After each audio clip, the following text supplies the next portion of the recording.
The business of the National Assembly has commenced with the Speaker, Honorable Moses Wetangula, presiding over the business this afternoon, but we have the quorum bell on ring mode upon the commencement of the House.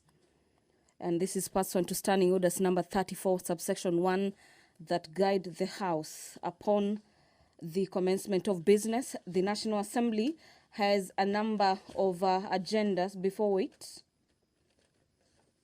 And to just take you through some of the highlights in the order of business this afternoon, you will remember that the National Assembly will be proceeding on recess in about 2 weeks.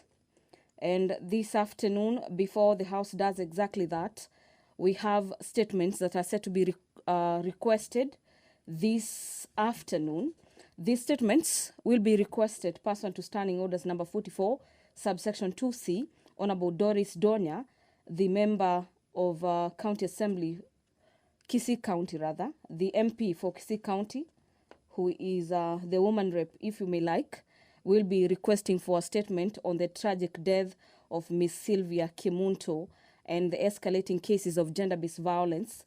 This committee, this statement will be handled by the Committee on Internal Security. The Departmental Committee on Administration and Internal Security will yet be handling another request for statement that is said to be sought by Honorable Zamzam Mohammed, the woman rep for Mombasa County. The county MP for Mombasa wants the committee to liaise with the ministry to provide details on the death of Mr. Yusuf Ali Abdi following controlled demolition of a building in Mombasa County. Honorable Danson Moshako will be requesting for a statement on the delayed execution of the contract of the Director General of the Kenya Fisheries Service. And this request for statement will be handled by the House Committee on Blue Economy, Water and Irrigation. Joseph Lemengit, the Member of Parliament for Mgwen, will be requesting for a statement on the state of section RW343 of the Kepterit to Moi University Road. And this statement will be responded to by the Committee on Transport and Infrastructure. Equally. Order number 2, communication from the Chair. Oron, is that Oron? Take your seat.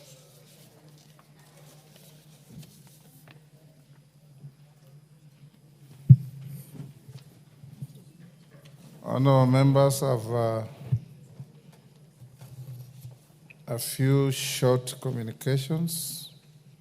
The first one is on public participation exercise on the Constitution of Kenya Amendment Bill 2025. Honourable members, as you may recall, the Constitution of Kenya Amendment Bill, National Assembly Bill number 4 of 2025, was read a first time on Wednesday, 12th March 2025, and referred to the Departmental Committee on Justice and Legal Affairs for consideration. The bill seeks to amend the Constitution of Kenya to entrench the National Government Constituencies Fund, the Senate Oversight Fund, and the National Government Affirmative Action Fund in the Constitution. Consequently, on 15th March 2025, in compliance with Articles 118(1)(b) and 256(2) of the Constitution, and Standing Order 127(3), the clerk placed advertisements in the local dailies inviting the public and stakeholders to submit memoranda on the bill. As observed by our courts, amending a country's constitution, more so our constitution, should be a sacrosanct public undertaking, and its processes must be undertaken very transparently and in strict compliance with the country's supreme law. Article 256(2) of the Constitution provides that Parliament shall plebiscite any bill to amend the Constitution and facilitate public discussion about the bill. It is for this reason that we must therefore conduct a granular public participation exercise on this Constitution of Kenya Amendment Bill 2025. And in this regard, honorable members, the House Business Committee and the National Assembly General Legislative Caucus resolved that in addition to receiving written memoranda and consulting relevant stakeholders, the public participation exercise be extended to all the counties and constituencies so as to accord majority of Kenyans an opportunity to express themselves on the bill. With regard to the administrative arrangements to facilitate public participation, the House Business Committee and the National Assembly General Legislative Caucus also resolved that the countrywide public participation be undertaken from Monday, 5th May 2025 to Wednesday, 7th May 2025. Consequently, I now direct the clerk to communicate the full details of the program for the information of the public through print and electronic media advertisements on Monday, 21st April 2025. Honorable members, I advise all of you to avail yourselves to spearhead and participate in this very noble activity.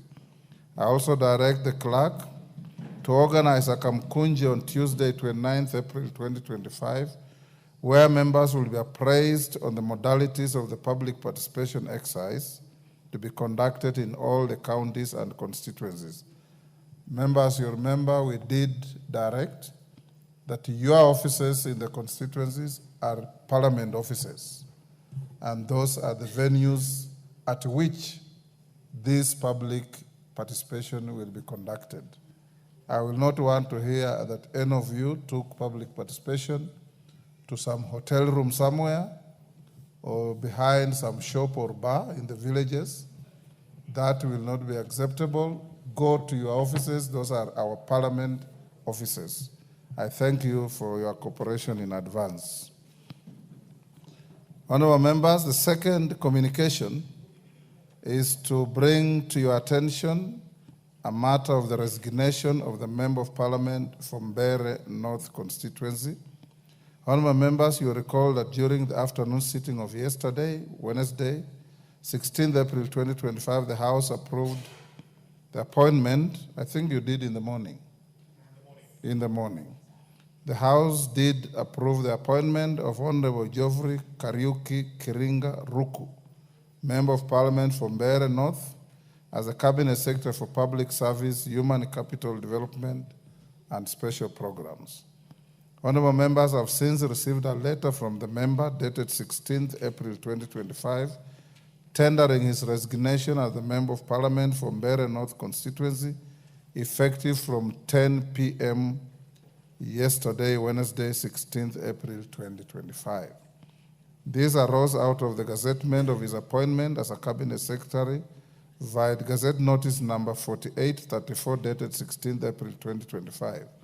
Indeed, today morning, the Honorable Ruku took oath of office as the Cabinet Secretary for Public Service, Human Capital Development, and Special Programs.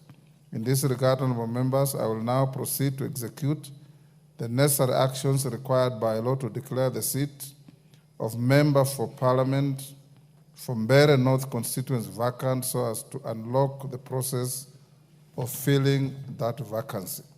Honorable members, on my behalf and that of the House, I wish Honorable Ruku the best in his new assignment in the executive. The House and indeed the general public is accordingly advised. Members at the bar, take the nearest seats. I have two more. The nearest seats.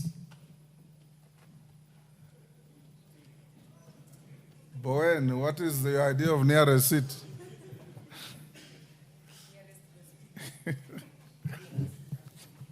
Thank you, honorable members. The next, a very short communication of recognition of a delegation from the County Assembly of Turkana.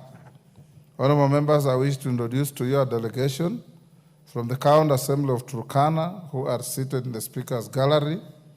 The delegation comprises of the following: Honorable Charles Lokioto Ewoi,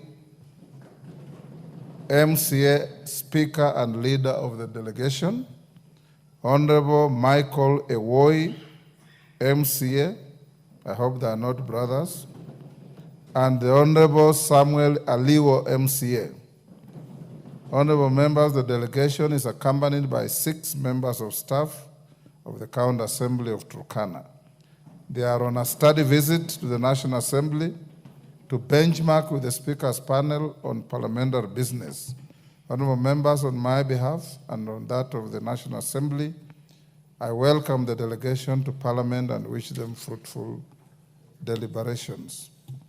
The fourth and last, honorable members, is a recognition of students from Starehe Boys Center and Alliance Boys High School. I wish to introduce to you 6 students from Starehe Boys Center and 3 from Alliance High School who are seated in the Speaker's Gallery. The students are in Parliament for a period of 2 weeks on a voluntary service scheme. The program gives the students an opportunity to give back to the community by providing voluntary service to various organizations during the school holidays. Honorable members, on my behalf and that of the National Assembly, I welcome these students to Parliament and wish them a positive experience in their service to the nation. Thank you. Next order. Order number 3, messages. Order number 4, petitions. Order number 5, papers. Majority Leader. Honorable Speaker, I beg to lay the following papers on the table of the House today, Thursday, April 17th, 2025. A, submission of nominees for the National Government Constituency Development Fund committees for the following 31 constituencies. 1, Awendo, 2, Baringo North, 3, Bumula, 4, Changamwe, 5, Omuhaya, 6, Fafi, 7, Garsen, 8, Hamisi, 9, Nigembe, 10, Kacheliba, 11, Kiambu Town, 12, Kipipiri, 13, Kisumu Central, 14, Kisumu East, 15, Kitui East, 16, Kitui South, 17, Kitutu Chache North, 18, Kitutu Chache South, 19, Kuresoi, 20, Lunga, 21, Machakos Town, 22, Malindi, 23, Manyata, 24, Narok East, 25, Narok North, 26, Navaholo, 27, Tigania East, 28, Ugenya, 29, Uriri, 30, Wajir North, and 31, Wundanyi. B, reports of the Auditor General and financial statement for the years ended 30th June 2023 and the certificates therein in respect of 1, Bondo Technical Training Institute, 2, Ikuda Technical and Vocational College, 3, Kieni Technical and Vocational College, 4, Kinangop Technical and Vocational College, 5, Kongoni Technical and Vocational College, 6, Koshin Technical Training Institute, 7, Laikipia East Technical and Vocational College, 8, Mishuki Technical Training Institute, 9, Mukureni Technical Training Institute, 10, Nakach Technical and Vocational College, 11, Omuga Technical and Vocational College, 12, Samburu Technical and Vocational College, 13, Tinderet Technical and Vocational College, and 14, Uriri Technical and Vocational College. Thank you, Honorable Speaker, and I lay. Thank you, Naomi. Chairperson, Departmental Committee on Blue Economy and Irrigation. Thank you, Honorable Speaker. Honorable Speaker, I beg to lay the following papers on the table of the House today, Thursday, 17th April 2025. The report of Departmental Committee on Blue Economy, Water Irrigation, and its consideration of 1, the agreement of fisheries subsidies, and 2, the sessional paper number 7 of 2024 on National Sanitation Management Policy. Thank you, Honorable Speaker. Chairperson, Departmental Committee on Health, Dr. Nyikal.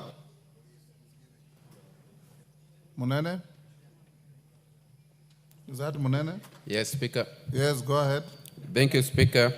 Honorable Speaker, I beg to lay the following papers on the table of the House today, Thursday, 17th April 2025.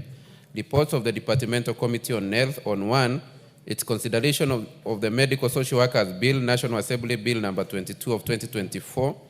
2, attendance to the 4th Global Association of Clinical Officers and Physician Association International Delegates Conference held in Botswana from 26 to 29 August 2024. And 3, attendance to the 15th meeting of the Network of African Parliamentary Committees on Health, that is NIAPACO, held in Kingdom of Lesotho on 28 to 29 February 2024. I beg to raise, Speaker. Thank you, Honorable Munene. Committee on Delegated Legislation.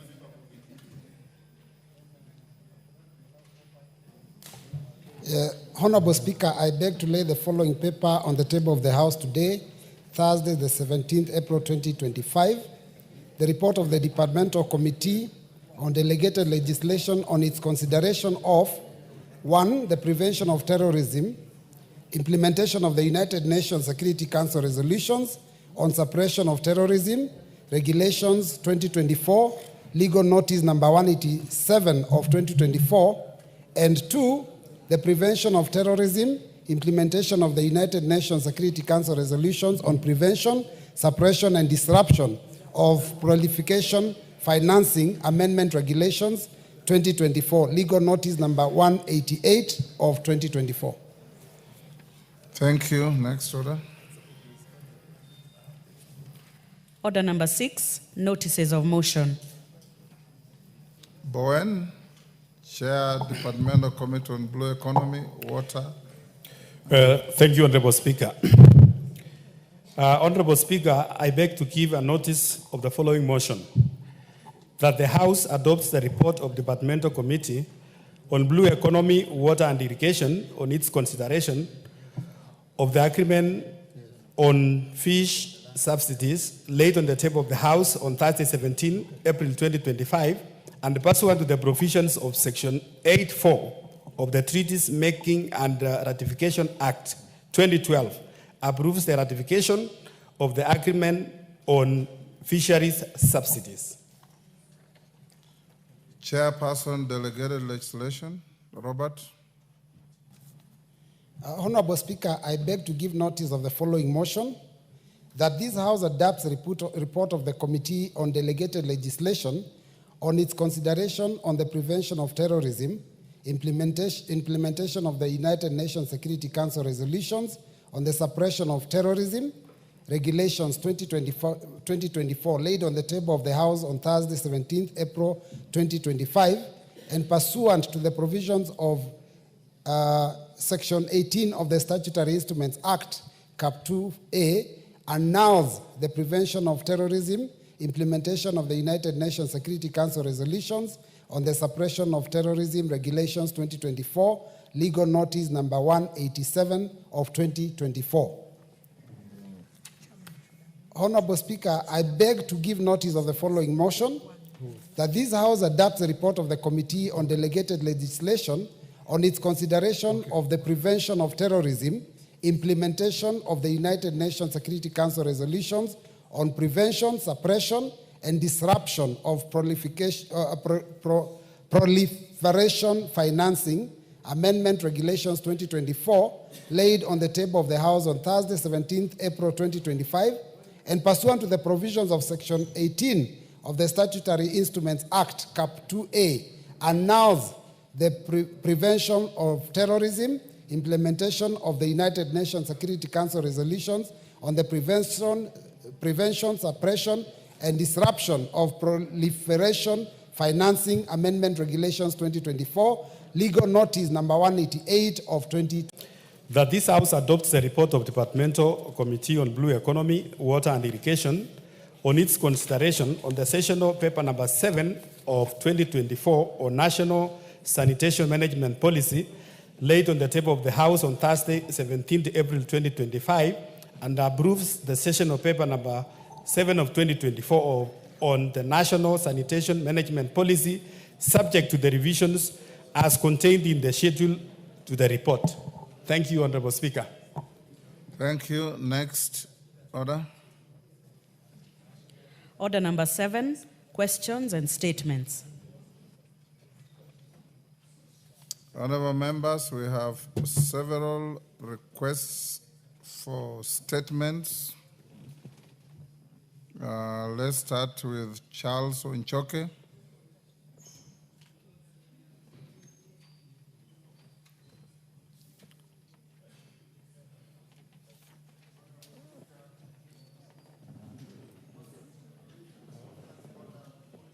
Is your mic working?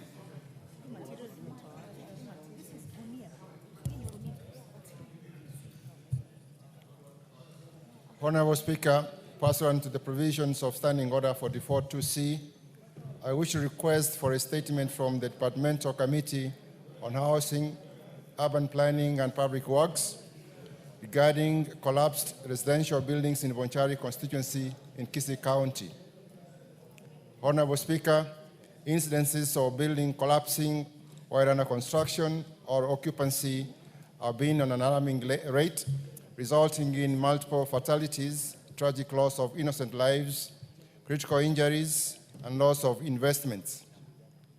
Notably, on 2nd April 2025, a residential building collapsed in Iyabe in Bonchari constituency while under construction.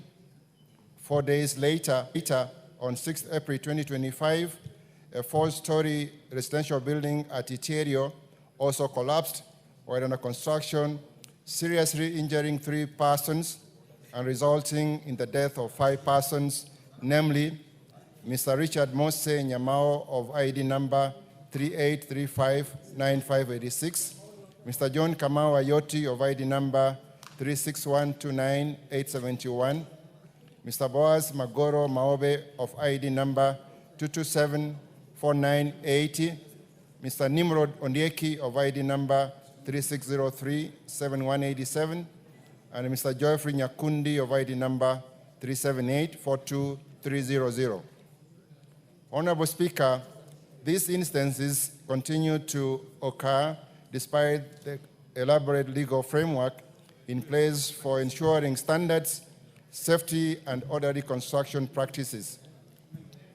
Regrettably, the collapsed buildings in the Bonchari constituency were under construction despite being suspended by the National Construction Authority for non-compliance, including not being registered with the authority. Preliminary assessment of the structures also attributed the collapse to poor workmanship and overloading of upper floors beyond the approved structural design. Honorable Speaker, it is against this background that I seek a statement from the chairperson of the Departmental Committee on Housing, Urban Planning, and Public Works on the following. 1. Measures being taken by the Ministry of Lands, Public Works, Housing, and Urban Development to ensure strict enforcement of the building code for all construction projects. 2. The status of investigations into the causes of the collapse of the 4-story building at Iterio in Bonchari, including establishing the circumstances under which the project continued construction despite being stopped by the National Construction Authority due to safety concerns. 3. Plans put in place to hold to account and penalize responsible persons for the collapse of the building for violating or abetting the violation of construction standards and safety. And 4, any plans to provide medical treatment support for the victims who sustained injuries and compensation for families of the 5 people who perished in the ill-fated building at Iterio. I thank you, Honorable Speaker. Was it to security or public works?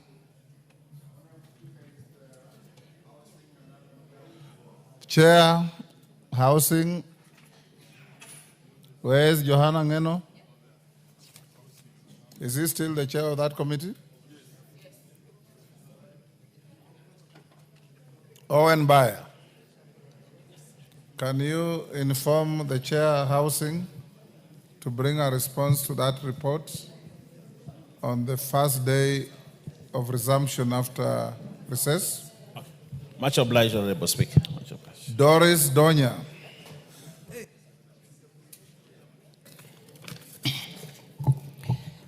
Thank you, Honorable Speaker. I rise to request for a statement regarding tragic death of Sylvia Kemunto and the escalating cases of gender-based violence. Honorable Speaker, pursuant to the provisions of Standing Order 44-2C, I wish to request for a statement from the chairperson of the Departmental Committee on Administration and International Security regarding the tragic death of Ms. Sylvia Kemunto Ayaye and the escalating cases of gender-based violence in the country. Honorable Speaker, the nation was recently shaken by the horrific killing of Ms. Sylvia Kemunto Ayaye of ID number 23-1943-385, a student at Multimedia University in Nairobi, whose body was discovered dumped in a rooftop water tank at the institution. According to the government's pathological report, the cause of death was strangulation.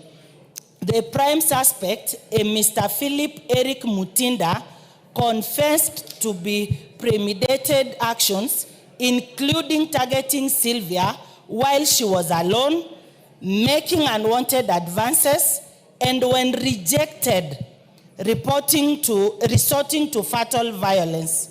He alleges that he later concealed her body in a suitcase before dumping it in a water tank.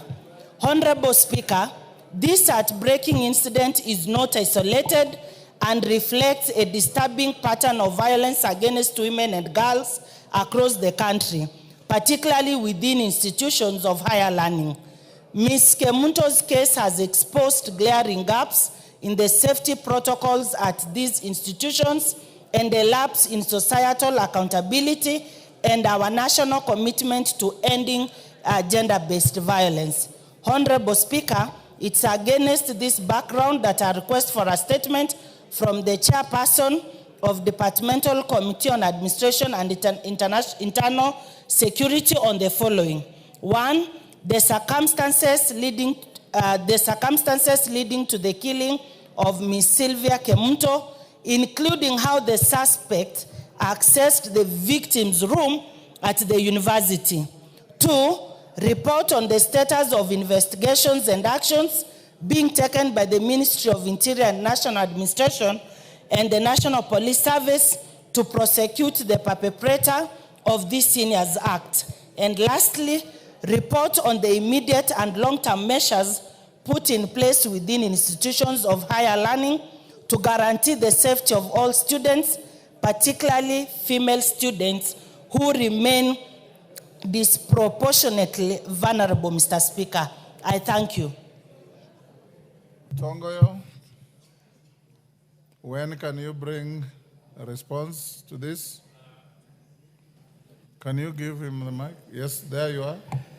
Honorable Speaker, maybe we can able to do within 2 weeks. But Honorable Speaker, I just want to report to the House that we are considering the number of statements. We had seen it fit to call the CS to appear before the committee next week around 24th or 2nd. So we'll need your indulgence if we can probably combine, including even the honorable members, so that the CS can able even to, she can appear even on the same day. There are quite a number of statements. So we wanted to lump them and have the CS appear before the committee and the members. Your CS is a lady? Sorry? You said she will appear? No, he, yes. Honorable Speaker. Okay. Yes. Okay. The CS Interior. So notify the concerned members through the clerk the day of appearance so that they can be available. Honorable Zamzam. Thank you, Honorable Speaker. Honorable Speaker, I rise to request for statements regarding the death of Mr. Yusuf Ali Abdi following the collapse of the demolished building in Mombasa County. Honorable Speaker, pursuant to the provision of Standing Order 44-2C, I wish to request for a statement from the chairperson of the Departmental Committee on Administration and Internal Security regarding the death of Mr. Yusuf Ali Abdi following the collapse of the demolished building in Mombasa. Honorable Speaker, on 8th April 2025, the county government of Mombasa announced plans to carry out controlled demolition of a structure located on plot number XLVI/195/MI in Mombasa County, following partial collapse of the building. On 9th April 2025, a multi-agency team led by the Kenya Defence Forces was deployed to the coastal city through a gazette notice issued on 7th April 2025 to carry out the controlled demolition. Sadly, Mr. Yusuf Ali Abdi was found dead, having been apparently trapped inside the building during its partial collapse. Honorable Speaker, it is against this background that a request for a statement from the chairperson of the Departmental Committee on Administration and Internal Security regarding the following. 1.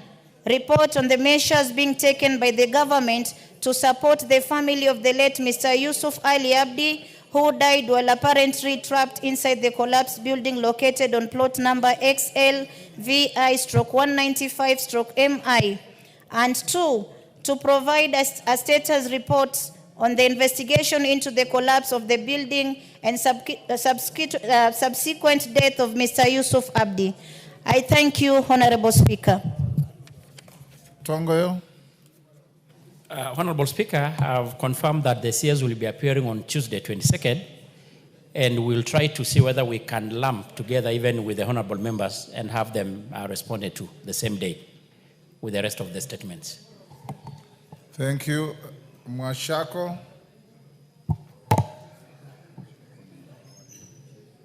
Honorable Mwashako.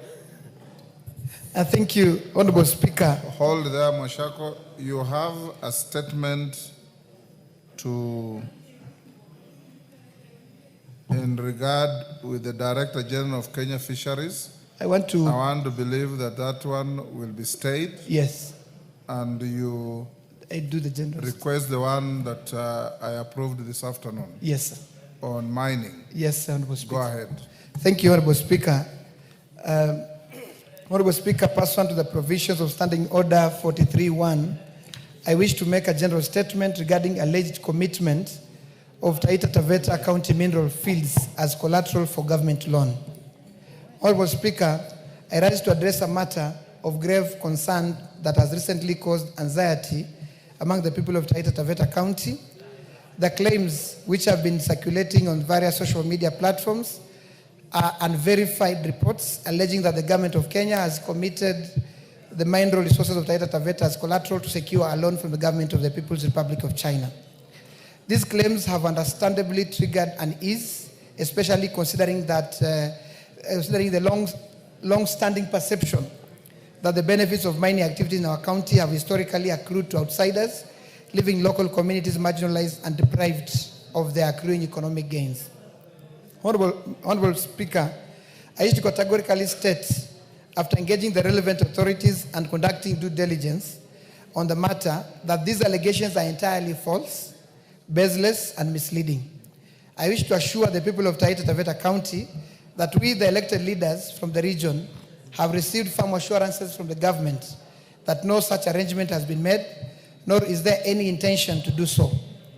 As the leaders elected to serve and protect the interests of our people, we remain vigilant and fully committed to ensuring that the natural resources found within Taita Taveta County benefit our people.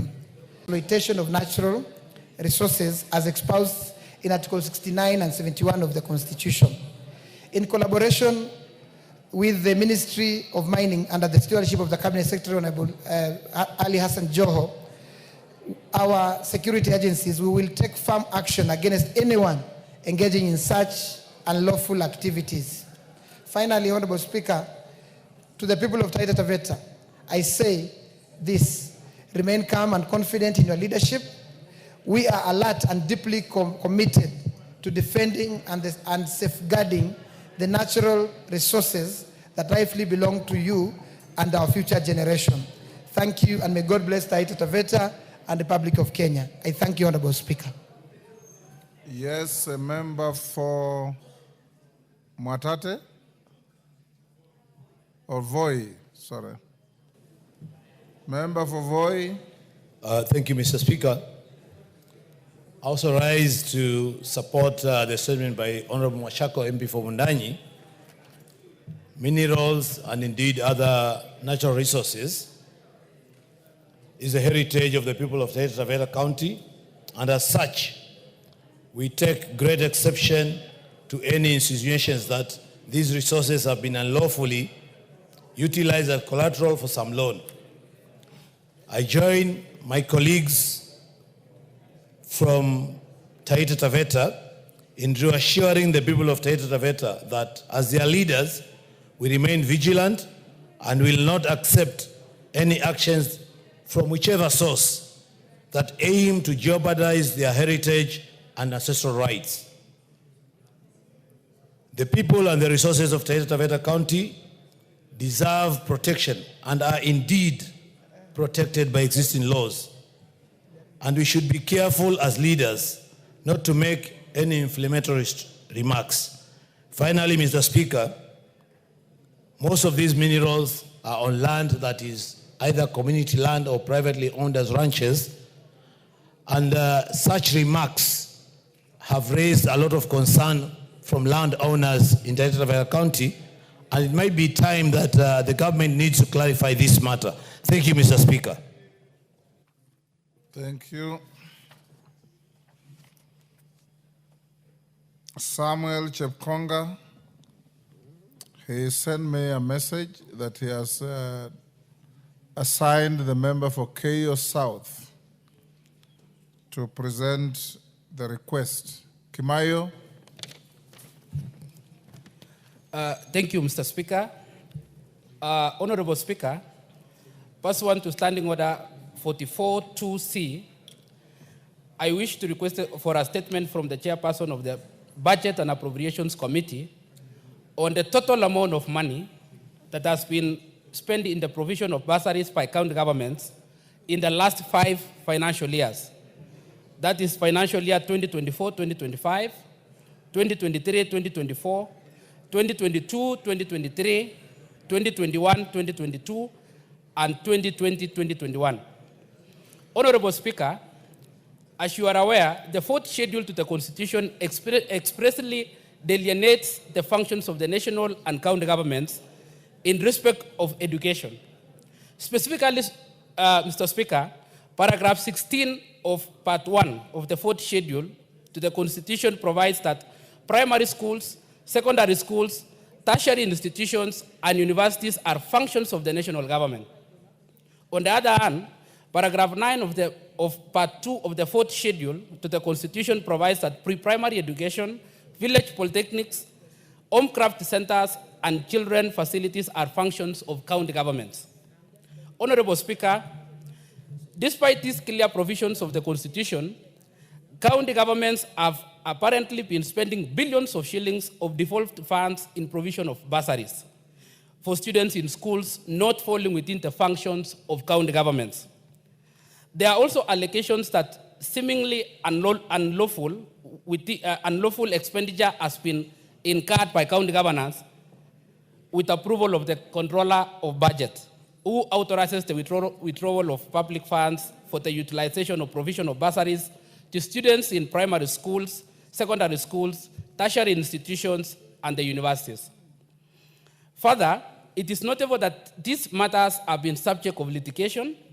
It is important for members of this House to fully be informed on these matters, which are pertinent to the several legislative interventions before the House, and to seek to resolve the issue of duplication of roles by the county governments and the unlawful expenditure of devolved funds on the functions that fall under national government in respect to provision of bursaries.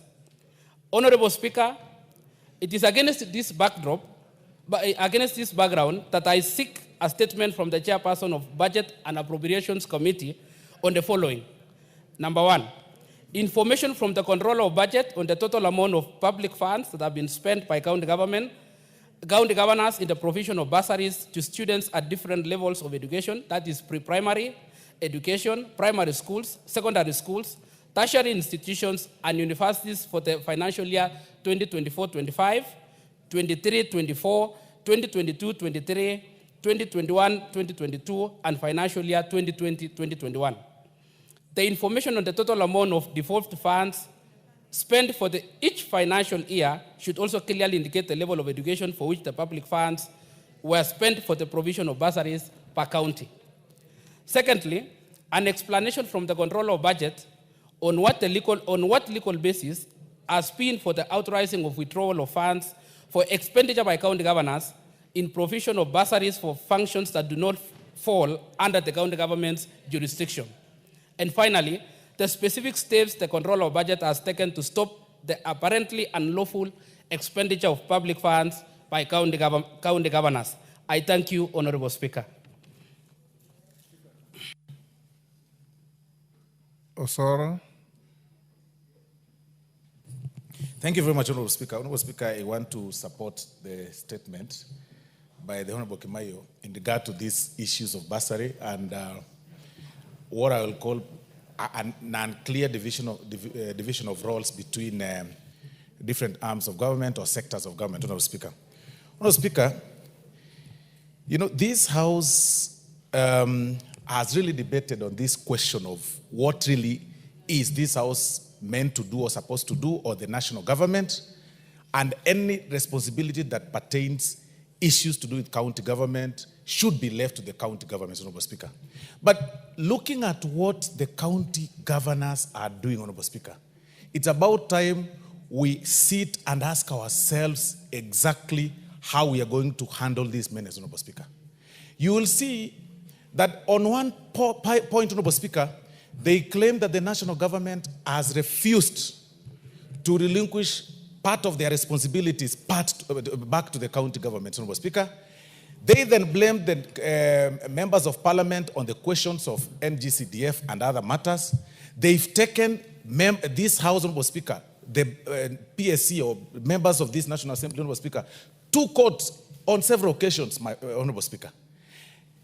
And then, on the other hand, they are here moving around the counties, the constituencies, Honorable Speaker, distributing bursaries, a subject that is left, or rather that is supposed to be done by the national government, Honorable Speaker. Honorable Speaker, while we agree that we need to amalgamate these funds, perhaps in the near future, where we'll have one loop of fund, Honorable Speaker, and perhaps a commission, and this is a discussion that we're having that I'm very happy that was actually initiated by you, but it's also important that even before we get to that point, as we are right now, Honorable Speaker, education is a subject of the national government. What the hell does a governor, what interest does a governor have in distributing bursaries, Honorable Speaker, all over, Honorable Speaker, in secondary schools, in universities, and Honorable Speaker, what they do, they don't even give substantial amount. It's usually laughable. They only distribute, Honorable Speaker, about 2,000 shillings per student, or sometimes 1,000 shillings. Then they make a lot of noise about it. They move around. Honorable Speaker, it's really a question that we need to discuss. That a governor would move with a convoy of 40 vehicles to give a bursary of 5 million in a village. Then move to another one. He has another 60 vehicles. Half of them are carrying goons to give a bursary of 10 million, Honorable Speaker. Then here we are again. They raise issues of how we distribute, but with the meager resources that are oversighted by the members of this House, Honorable Speaker, we do not give 1,000 shillings. The members of the National Assembly oversight a committee of CDF, Honorable Speaker, but they do not give 1,000. They don't give 2,000, and you don't even shout about it. Honorable Speaker, this is really a question that really needs to be discussed upon, and that is why even today here, even as we discuss about the next agenda that we are going to have perhaps in the order paper, Honorable Speaker, look, that they have taken members of parliament to court on the question of roads, Honorable Speaker, on the RMLF. And on the other hand, Honorable Speaker, they claim, Honorable Speaker, that they want everything that we handle here, Honorable Speaker, reverted to them. What is that? Honorable Speaker, I am on record having said here that with the meager resources that you get, you will see it in full glare of the camera, by all of us can be able to see. But you will need a microscope to identify what a governor does. You will actually need a microscope, Honorable Speaker. You will need the bigger lenses that you are wearing, Honorable Speaker, to identify what governors do, other than hiring goons and having people around, paid up crowds. Honorable Speaker, it is universal in this county government. It's universal in the governors. They carry with them, Honorable Speaker, a paid up team that does not change. Sometimes they even forget to change their clothes. They move from one ward to another. They sit in front in public functions, and their work is just one, to cheer, so that they portray, popularity. Some, Honorable Speaker, were even found with cash in the house. Honorable Speaker, if you gave me 12 million shillings to give bursaries in the constituencies, Honorable Speaker, I could have given a lot of, so many students. But our governor keeps 12 million in his bedroom, Honorable Speaker, and in his bedroom. And then there's some other, in the currency of the US dollars. And what does he do? When he's caught up with, what does he do? He incites his paid up goons, the normal cheering crowd, moves around Kenyatta Avenue, shouting that, this is personal vendetta. You are a thief, you are a thief. Face it, face it. You have stolen. Sorry, Honorable Speaker. You've made your point. Thank you very much. Robert Mbui. Yeah, thank you, Mr. Speaker. Mr. Speaker, one of the things that is very frequent and very common almost every day on TV, you see governors get together and they are constantly complaining that there is money that is delayed, and many times money is not enough. So it is a shocker that even though the money they are given, they complain it's not enough. They go beyond the mandate that the Constitution has given them and start doing things that are supposed to be done by the national government. The issue of bursary, it is a shocker, Mr. Speaker, that for all these years, since the inception of the new Constitution 2010, governors have actually given bursary every year.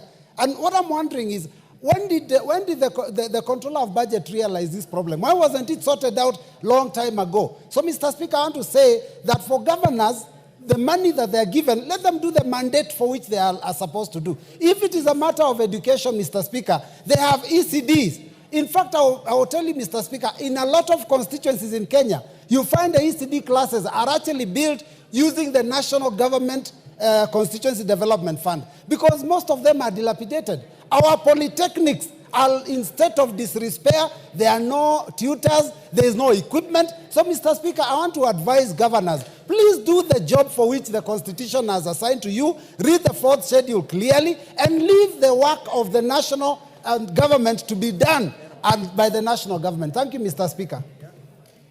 Honorable members, you'll have an opportunity to ventilate on that at order number...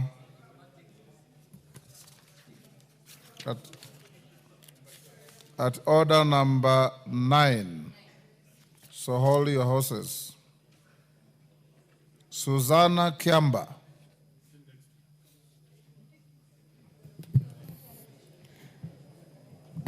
Honorable Speaker, pursuant to the provision of Standing Order 44.2c, I raise to request for a statement from the chairperson of the Departmental Committee on Housing, Urban Planning and Public Works regarding implementation of the Affordable Housing Program. Honorable Speaker, since the enactment of Affordable Housing Act 2024, the people of Kenya have dutifully contributed to the housing levy, the funding mechanism for the Affordable Housing Program.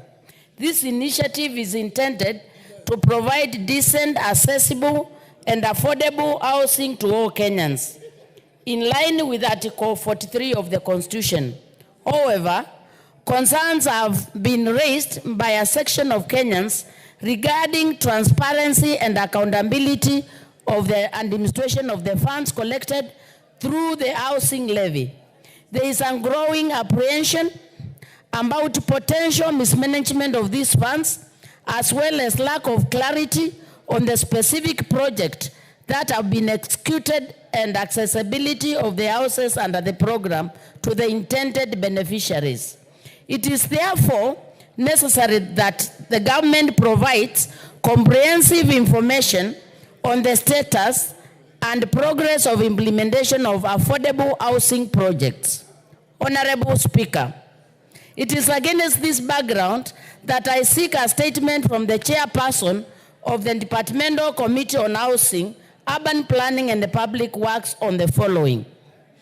A detailed report on the total amount of money collected under the housing levy since its inception, the amount drawn from the fund, and the measures for ensuring that the funds are strictly utilized for the intended purpose.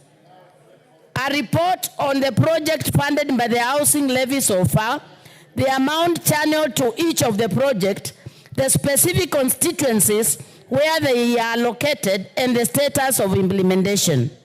3, a report on the number and details of Kenyans, especially from the vulnerable households, who have acquired housing units under the Affordable Housing Program, and the mechanism put in place to ensure accountability, transparency, and the value for money in the project, including the oversight framework for the project and details of the agencies that oversight the program. Thank you, Honorable Speaker. Chair Housing. Any member from that committee? Yes, Zengu. You are a member of that committee? Take your seat.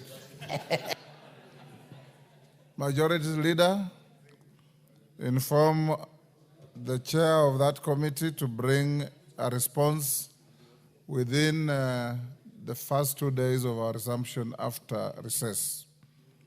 Double N Pamela Njoki.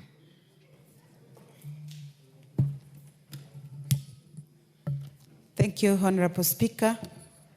And I rise to request for a statement regarding the accessibility of critical institutions by deaf persons.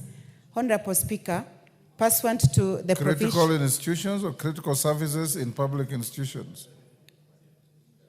Request for statement regarding the accessibility of critical services in critical institutions by deaf persons. Honorable Speaker, pursuant to the provisions of Standing Order 44-2C, I rise to request for a statement from the chairperson of the Departmental Committee on Social Protection regarding the accessibility of critical services in public institutions by deaf persons. Honorable Speaker, Article 7(3) of the Constitution obligates the state to promote the development and use of the Kenya Sign Language.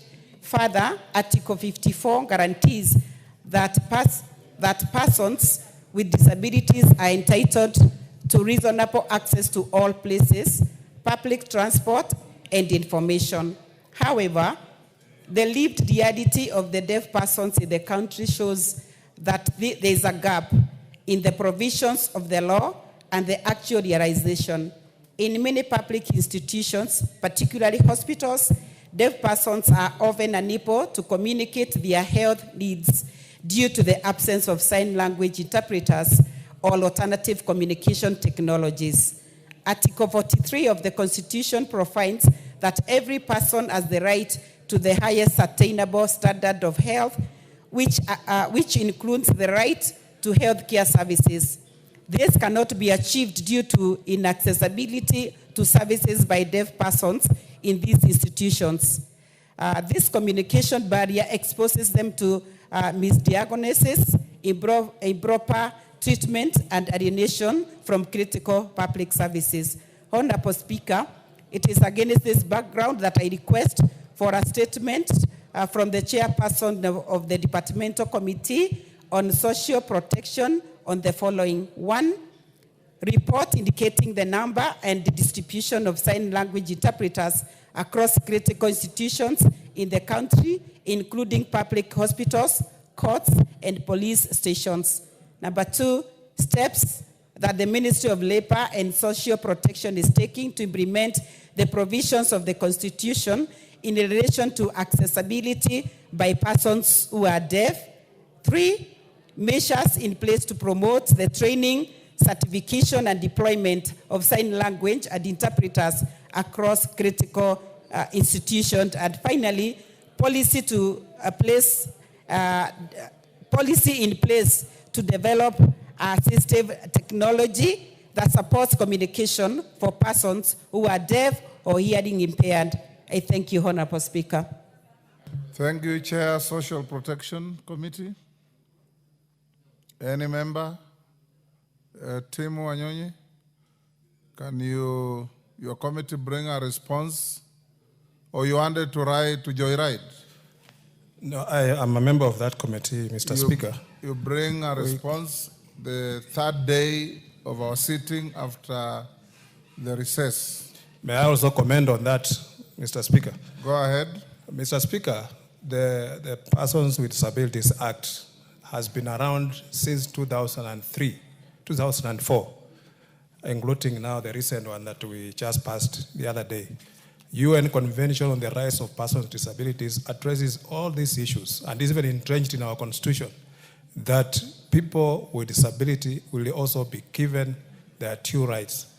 Mr. Speaker, the biggest culprit is always the government. And we must now address this issue head on. We should now even become more litigant on this issue because some people are just reluctant to implement the law that is already in place. So, Mr. Speaker, as we wait for that statement, I will make sure that these issues are properly addressed and also that the law is enforced. Thank you, Mr. Speaker. Thank you. Bring a response. Tell your chairman, as I've directed. Lelmengit Joses Mkwen. Thank you, Honorable Speaker. I would like to request for a statement on the state of the section of Chepterit Mo University Road.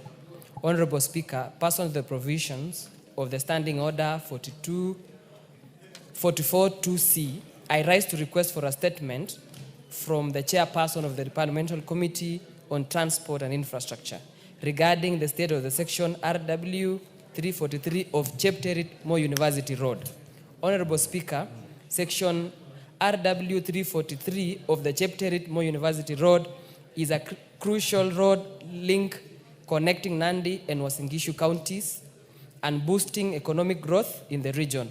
It provides access to strategic facilities such as Mo University, Kilibwani Tea Factory, health facilities, markets, milk cooling plants, and various schools, including Toulon Secondary School. The 22-kilometer road was prioritized for tarmacking and a contract awarded to MS Zivicon K Limited in August 2016. The project commenced in December 2018, but the contractor failed to deliver, leading to its reassignment to China Railway Number 10 Engineering Group Company Limited. Despite the reassignment, the project has still faced prolonged construction delays and poor workmanship, with completed section deteriorating and forming potholes within few months of being tarmacked. The deplorable state of this road has compromised accessibility and safety standards, resulting in fatal accidents, disrupting residents who are predominantly on agricultural community from timely transportation of perishable farm produce and negatively impacting economic development in the region. Honorable Speaker, it is against this backdrop that I request for a statement from the chairperson of the Departmental Committee on Transport and Infrastructure on the following. A detailed report on the status of construction of section RW 343 of Chepterit Mo University Road, including the scope, total budget allocated, and the amount paid to contractors so far. Number two, a report on the contract terms, including provisions on maintenance period within the contractor is accountable for repair of defects and tender cancellation, specifying the financial implications incurred from the contract cancellation. Number three, the oversight conducted during construction of the said road, whether the road was certified as meeting the required standards and a completion certificate issued, and if not, justification for payments made to the contractors despite the substandard work. Number four, plans to complete the remaining section of the road and restore the deteriorated sections to proper standards, including long-term measures to ensure quality in the road construction. I thank you, Honorable Speaker. Thank you, Mangit. Chair, Transport and Infrastructure. You are a member? Yes, a member. Mr. Speaker, we will respond the first week when we come from recess. Thank you. Doris Donya.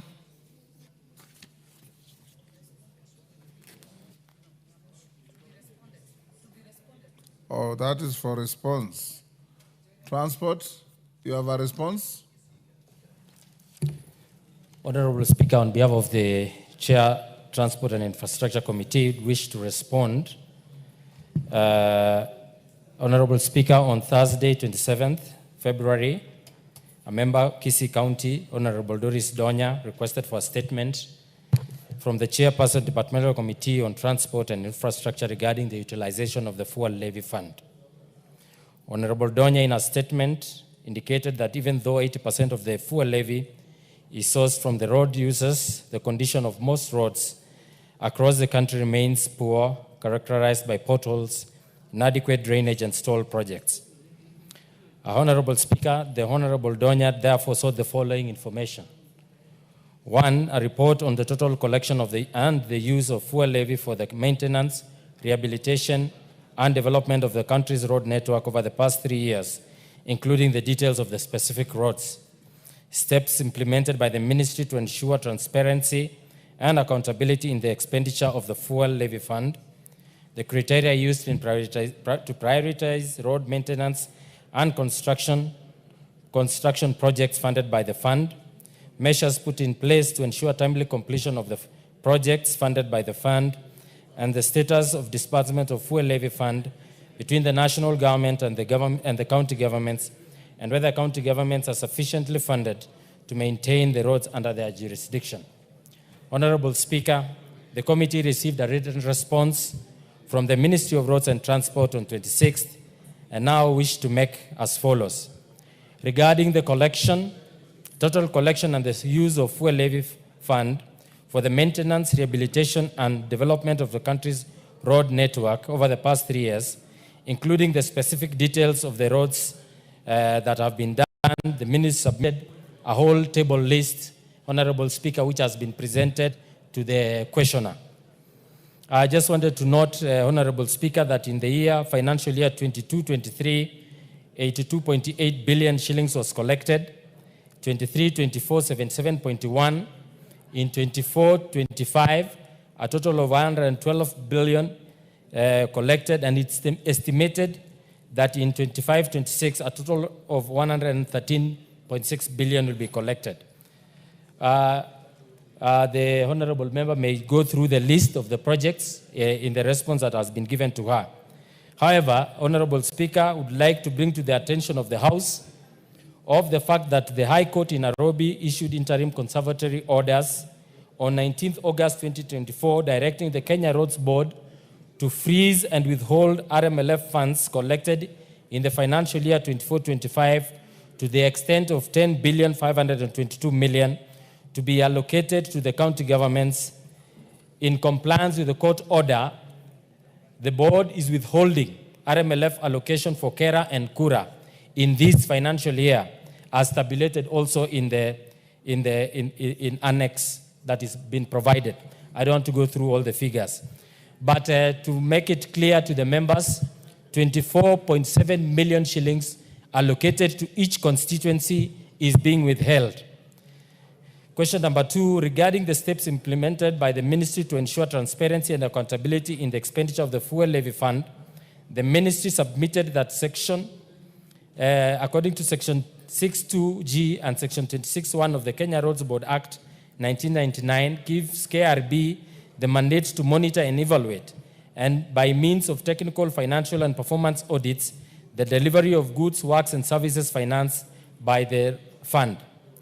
Number 4, technical, financial, and performance audit programs have been undertaken by the board from the year 2003 to date, and the findings and the recommendations are disseminated to the roads agencies for action. The ministry therefore provides copies of technical, financial, performance audit reports for KENA, for KERA, for KURA, and for KWS for 22-23, 23-24 to the committee, and it has been availed also to the member.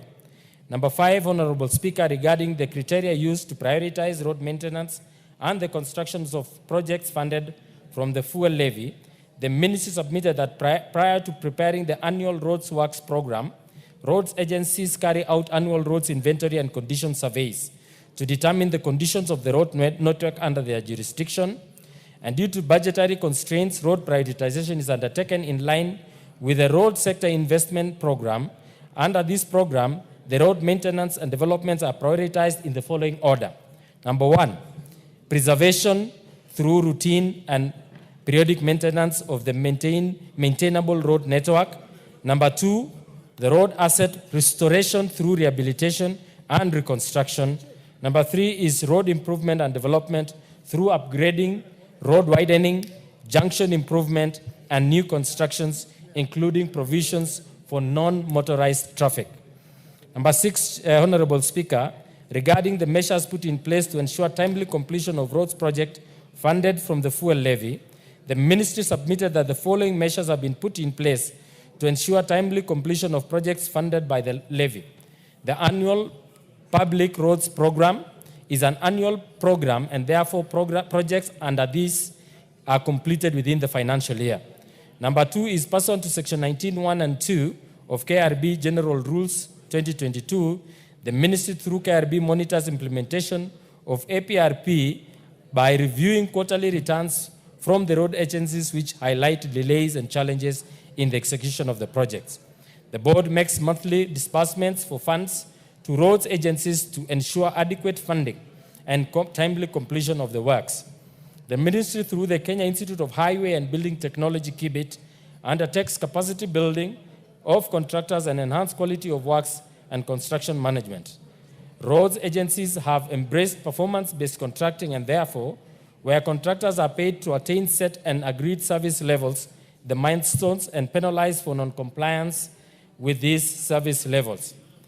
Honorable Speaker, regarding the status of disbursements of fuel levy fund between the national government and the county government, and whether counties are sufficiently funded to maintain the road networks under their jurisdiction, the ministry submitted that through KRB regular monitoring and the progress of RMLF-funded projects through technical, financial, and performance audit, the ministry submitted the list of ongoing projects under KENHA, KERA, KURA, and KWS. Fuel levy funds are allocated to road agencies in accordance with the Section 6D of KRB Act.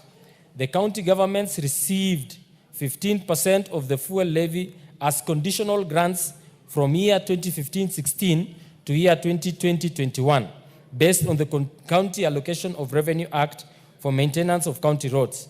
The maintenance of county roads is incorporated into the equitable revenue shareable from the exchequer, with counties not receiving fuel levy funds. I thank you, Honorable Speaker.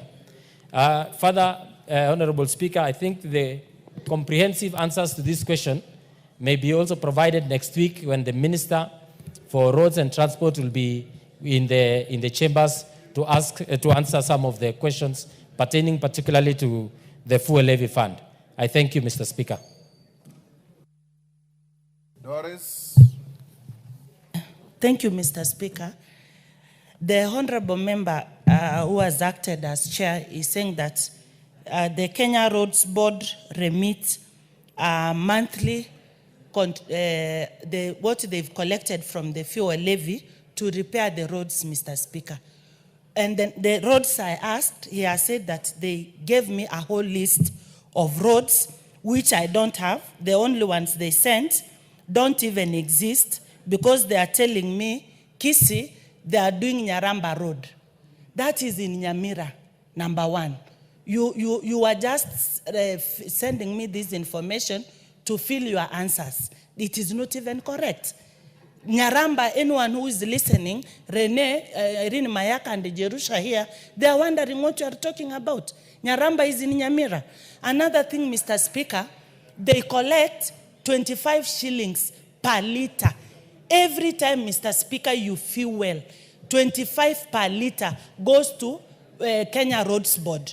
But it's not a reflection.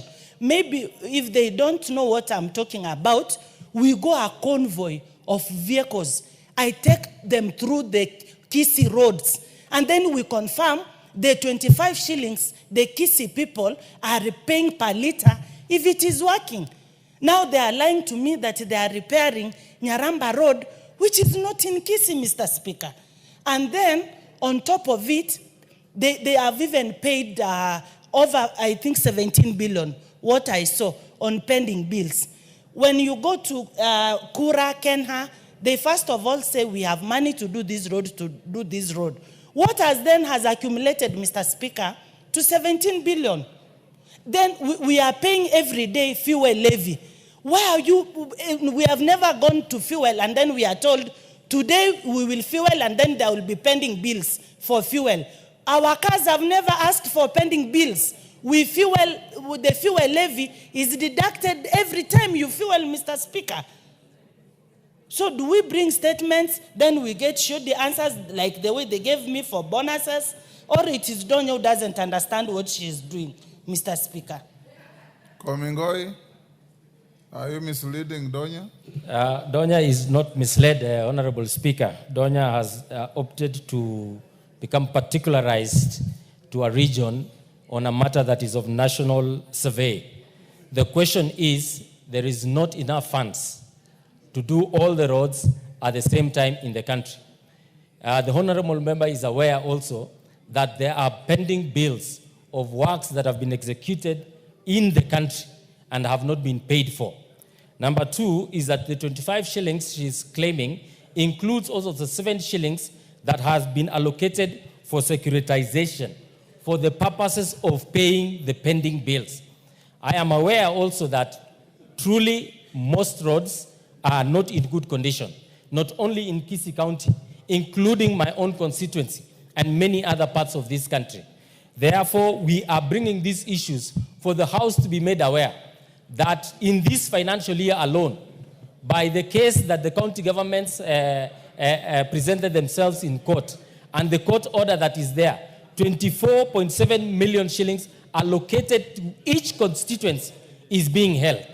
And that is the reason why, Honorable Speaker, yesterday, when you gave directions that the minister comes to this House so that he can elucidate further and make clarifications for the purposes of all of us understanding the issue of roads, the current condition of roads, the plan that exists for rehabilitation and maintenance of roads, and the fact that not enough money is being collected only in fuel levy. You may be able also, there was also a presentation that has been done within our committee on how else can funds be made available for us to be able to cater for the need of all roads and counties. Lastly, Mr. Speaker, is that fuel levy in this financial year and the proposal for the next financial year will not be given to counties. And that is the position. So on county roads, there will be no funding in this fuel levy, other than the monies that have been appropriated by the House and appropriated by the National Assembly, the county assemblies to fund those roads. But on this matter, only the roads that had been allocated and presented to the ministry through the Kenya Roads Board for funding in the annual plans will be funded. And most of those roads, the list is available. Thank you, Honorable Speaker. Majority Leader, your Thursday statement. Johanna Ngeno. I have briefed him. Johanna Ngeno. You are behaving like we had a minister in the 7th Parliament called Kamwithi Munyi. He would wait out there until all questions to his ministry are called, then he walks in. Mr. Speaker, I have briefed him on the statements that he is required to report on the second day after we open, yes, after recess. Yes. And so I had done with one of the most diligent members in that committee in the name of Jen Kagiri. Then the chairman, as you say, walked in Yes. So I was just briefing him. Tell him not to behave like a Mwidhi Munyi. And you know, he's dressed in a pinstrip suit just like a Mwidhi Munyi. Honorable Speaker, allow me to go to the I'm sure Farah Thursday remember statement Mwidhi Munyi. Go on, majority. on behalf of the House Business Committee. Pursuant to the provisions of Standing Order 44.2a, I rise to give the following statement, which on behalf of the House Business Committee, which met on Tuesday, 15th April 2025, to prioritize business for consideration during the week. Honorable Speaker, with regard to business scheduled for Tuesday next week, the House is expected to consider the following bills at the second reading, if not concluded today. 1, the Learners with Disabilities Bill, Senate Bill number 4 of 2023, the Value Added Tax Amendment Bill of 2025, the Treaty Making and Ratification Amendment number 2 Bill of 2024, the Kenya National Council for Population and Development Bill of 2023, and the National Cohesion and Integration Bill of 2023. In addition, Honorable Speaker, the House will prioritize consideration of the motion on the Comprehensive Economic Partnership Agreement between the Republic of Kenya and the United Arab Emirates. Further, Honorable Speaker, in accordance with the provisions of Standing Orders 42A5 and 6, I wish to convey that the Cabinet Secretary for Roads and Transport is scheduled to appear before the House on the afternoon of Wednesday, 23rd April 2025, to respond to the following questions. Question by private notice number 07 of 2025 by the member for Kiambu County, Honorable Anne Wamratha, regarding the suspension of Super Metro Sacco Limited operating license. 2, question number 011 of 2025 by the member for North Mugirango, Honorable Joash Nyamoko, regarding the status of the construction of Tombe Isinta, Gitaru, Obuari, Mabariri, Nyamaya, and C21, Ekerenyo, Obuari, Aichabera roads in North Mugirango constituency. Question number 012 of 2025 by the member for Machakos Town, Honorable Caleb Mule, regarding the upgrading of Mwanyani Katoloni Road in Machakos Town constituency to bitumen standards by the Kenya Urban Roads Authority, Kura. Question number 013 of 2025 by the member for Vihiga County, Honorable Beatrice Adagala, regarding the status of the construction of Shamahoho, Gitambai Road. Question number 014 of 2025 by the member for Ruiru, Honorable Simon Kingara, regarding the processing of the smart driving licenses in the country. Question number 015 of 2025 by the member for Teso South, Honorable Mary Amase, regarding the rehabilitation and maintenance of the Busia Malaba Road. Question number 053 of 2025 by the member for Moiben, Honorable Professor Phyllis Barto, regarding commencement of the construction works on the Tachasis, Chebeimit, Ainet, Chebarus, and Riadha roads. Question number 054 of 2025 by the member for Kinango, the Honorable Gonzi Rai, regarding the current condition of Kinango Mariakani Road C107 and the impact of the recent rains on its deterioration. Question number 055 of 2025 by the member for Kurisoi South, Honorable Joseph Tonui, regarding the delays in the construction of Lelechwet Cheram Bridge in Kuresoi South constituency. Question 056 of 2025 by the member for Kaiti, Honorable Joshua Kimilu, regarding the current status of C435 road from Sultan Hamoud to Kikoko. Question number 057 of 2025 by the member for Naivasha, Honorable Jane Kihara, regarding compensation of landowners for land acquired by Kenya Railways Corporation for the construction of SGR and the metric gauge railway. Question number 058 of 2025 by the member for Machakos County, Honorable Joyce Kamene, regarding a status report on rehabilitation and improvements on the Mlolongo, Kware, Katani Road and other link roads. Question number 059 of 2025 by the member for Starehe, Honorable Amos Mwago, regarding the status rehabilitation of the collapsed bridges in Ngara and Landimawe wards in Starehe constituency. Question 060 of 2025 by the member for West Mugirango, Honorable Stephen Mogaka, regarding the provision of a comprehensive list of all Kera Road projects in West Mugirango constituency for the past 3 financial years, indicating their status, budget, allocation, and implementing contractors. Question number 061 of 2025 by the member for Embakasi West, Honorable Mark Mwenje, regarding the measures being taken by the government to ensure the work plans tendered by the Kenya Rural Roads Authority and the Kenya Urban Roads Authority for the financial year 2024-2025 are not suspended due to the lack of funds. And question number 062 of 2025 by the member for Runyenjes, the Honorable Mushangi Karemba, regarding immediate and long-term measures by the ministry to curb the frequent accidents caused by Miraa transport vehicles along the Nairobi-Meru Highway. Honorable Speaker, the House Business Committee shall reconvene again on Tuesday, 22nd April 2025 to schedule business for the rest of the week.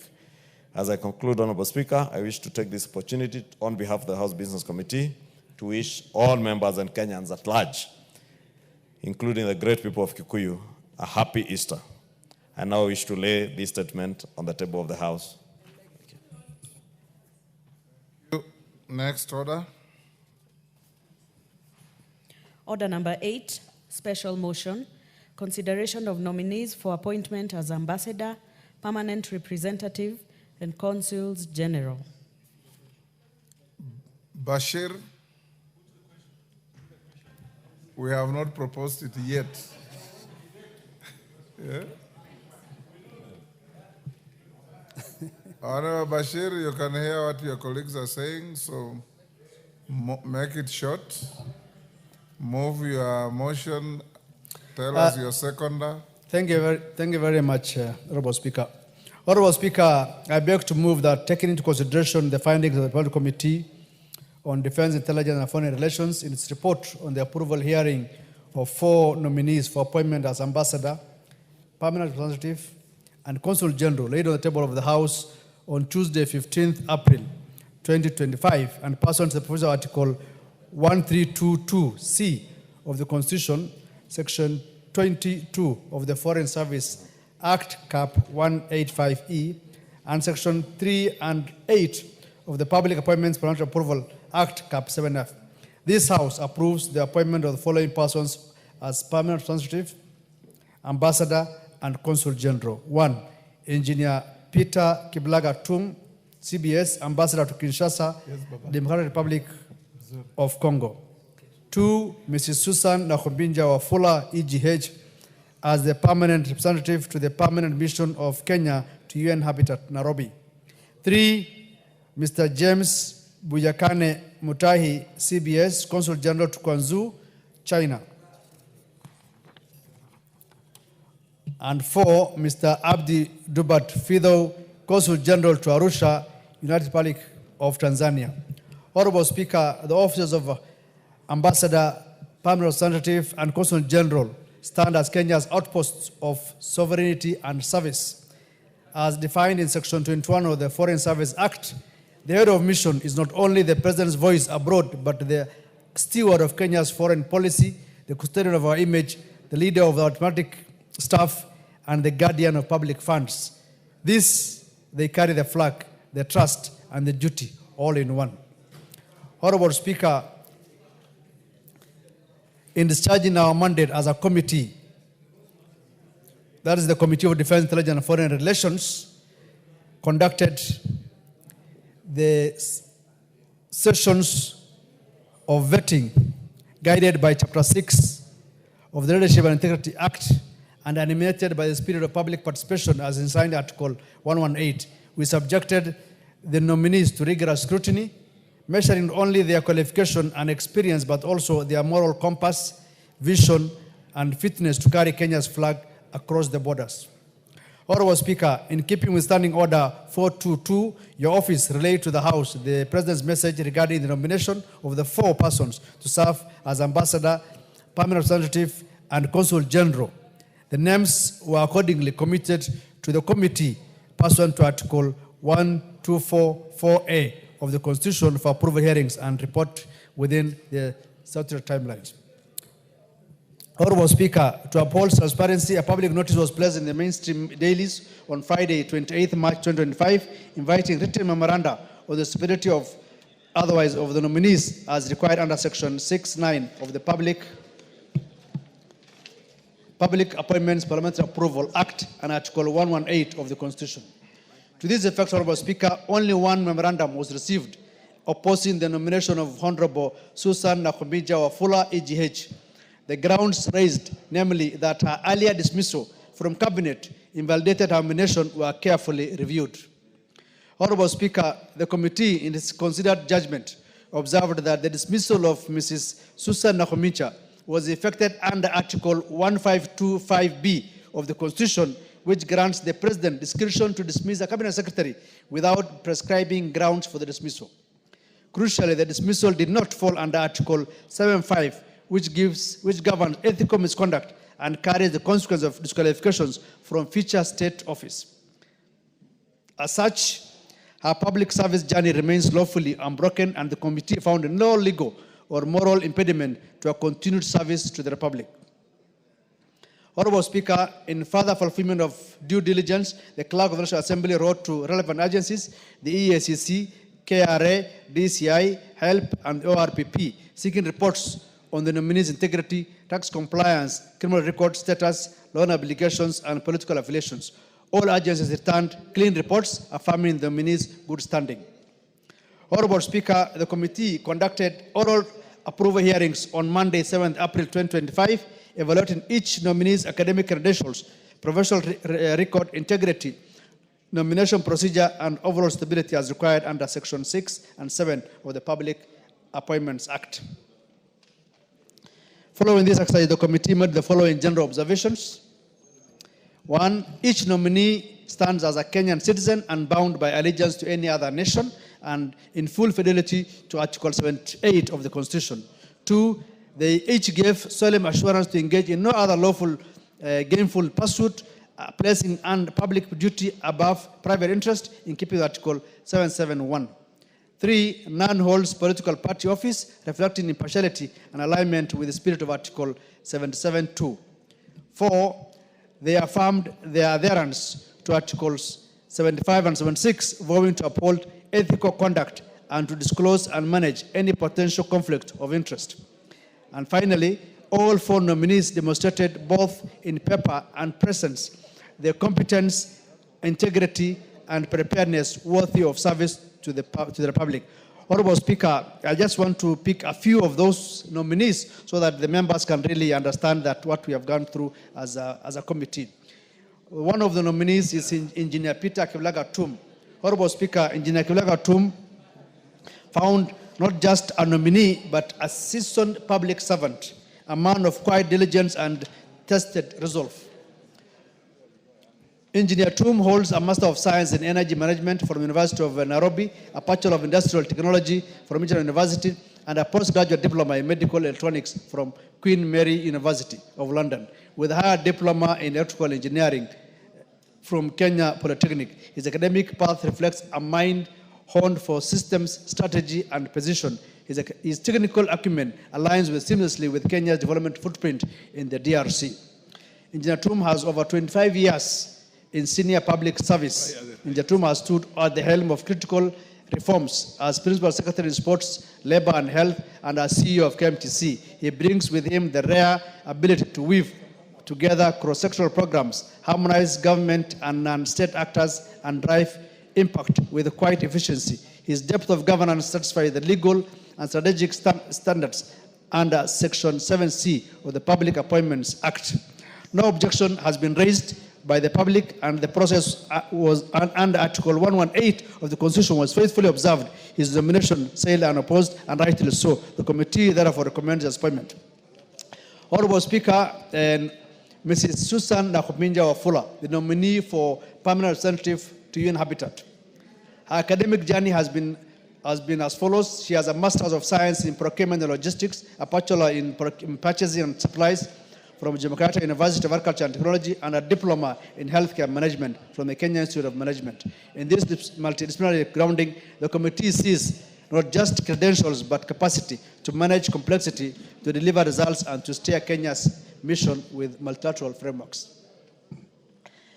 Honorable Speaker, Mrs. Nakhumicha brings over 20 years of experience to the table, and therefore is fit to undertake the task that she's noted for. In line with Article 118 of the Constitution, the committee invited public participation. Only one submission from Mr. Eliud Karanja Motindi opposed her nomination on grounds that she has been dismissed from cabinet through Gazette Notice 8440 of 2024. However, the committee determined that the dismissal was made under Article 1525B, which allows presidential discretion and does not bar future appointment. She was not dismissed under Article 752, which alone carries disqualification. The objection, though duly received, was constitutionally unsubstantiated. The committee therefore recommends her appointment. Honorable Speaker, the last nominee that I want just to talk about is Abdi Dubat Fido, the nominee for Consul General to Arusha, Tanzania.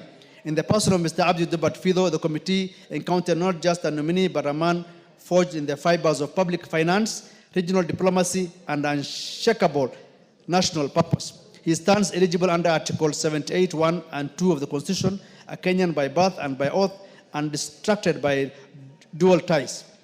Honorable Speaker, academically, he has a master's of both numbers and strategy. He holds a Master of Business Administration in Strategy, Planning, and a Bachelor of Commerce in Finance from University of Nairobi.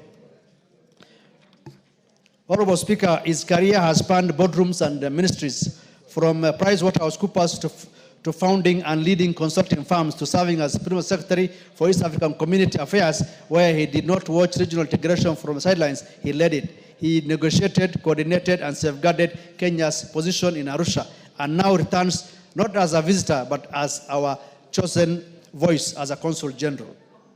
Honorable Speaker, in leadership, Fido has not simply managed budgets, he has also steered reform, inspired teams, and delivered results. He is a builder of bridges. His vision for the consulate is clear and forward-looking to deepen Kenya's Tanzania relations, advance regional integration, empower Kenyan SMEs, and strengthen consular service delivery to Kenyans. The committee therefore recommends without reservation the appointment of Mr. Abdi Dubat Fido as Consul General of Kenya to Arusha, United Republic of Kenya. Honorable Speaker, Kofi Annan once said, more than ever before in history, we share a common destiny.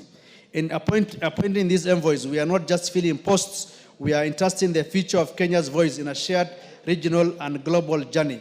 Diplomacy is the art of building bridges, securing peace, and advancing prosperity. Order, Chairman. I don't know if the rules have changed, but ordinarily, whether it's a chairman or anybody, you're not supposed to be reading a text all through. You're supposed to refer to this as notes and make it as brief as possible, please. Noted, Honorable Speaker. I know the mood of the House is that they just want this thing quickly done, but I am guided. You understand, I'm sure, yes. So I get your point. Wrap it up. Honorable Speaker, diplomacy is the art of building bridges, securing peace, and advancing prosperity. The committee, therefore, in its wisdom, having looked at all the four nominees, recommends that the House approves the appointment of one, Engineer Peter Kiblaga Tum, CBS, as Ambassador to Kinshasa, Democratic Republic of Congo. 2, Mrs. Susan Nakuminja Wafula, EGH, as permanent representative to the permanent mission of Kenya to UN Habitat Nairobi. 3, Mr. James Boyakane Muhati, CBS, as Consul General to Guangzhou, the People's Republic of China, and Mr. Abdi Dubat Fido as Consul General to the United Republic of Tanzania. Honorable Speaker, I beg to move and urge this House to adopt the committee's report. I now respectfully invite Honorable Martha Wangare to second. Thank you, Honorable Speaker. Thank you, Mr. Speaker. I think my chair has done justice to all the candidates that we are looking at, so I'll make just general comments. Number one, none of these 4 appointments are newbies in public service. They have all very long service in terms of where they have been for the last, we can account for the last, an average of every person getting about 10 to 20 years of public service.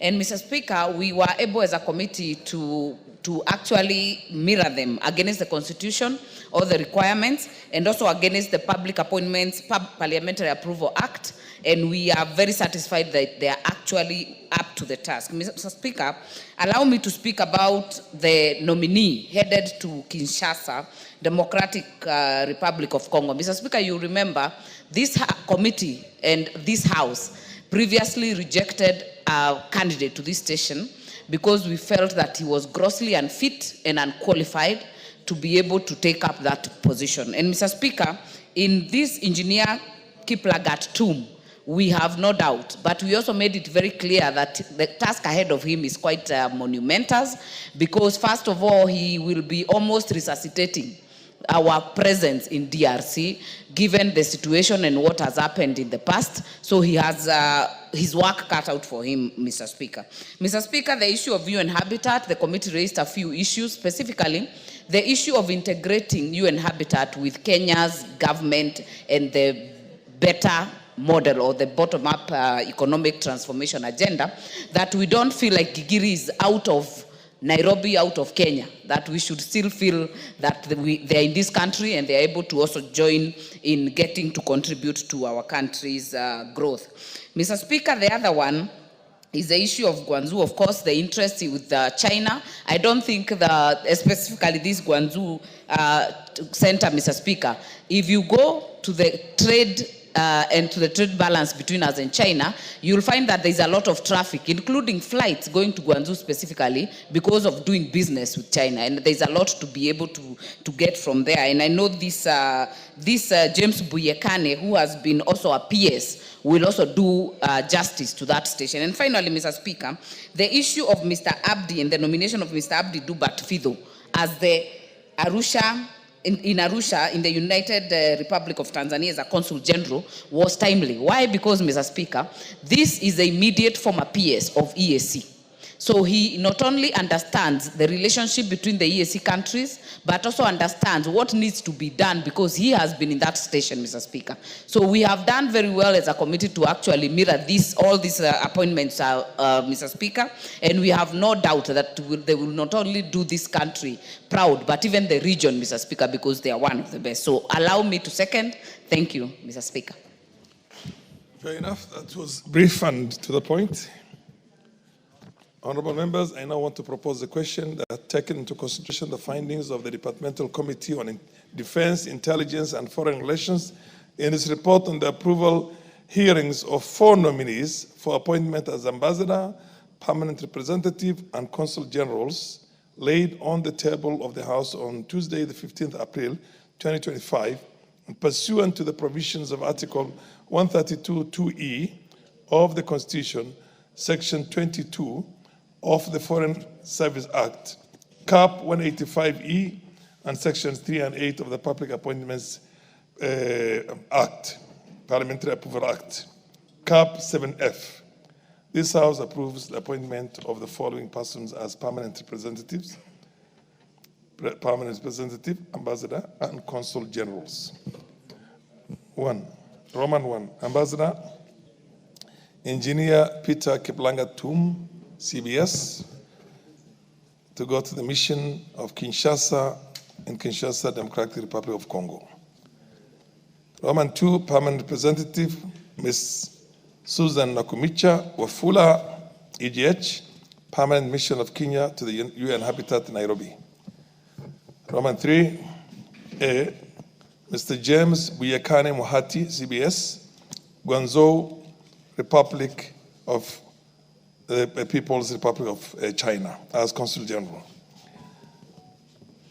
B, Mr. Abdi Dubat Fido, Arusha, the United Republic of Tanzania, as Consul General. Order, the Honorable, I don't see much interest, but yes, the Honorable, do you want to say something, Majority Leader? Okay, Honorable Kainan.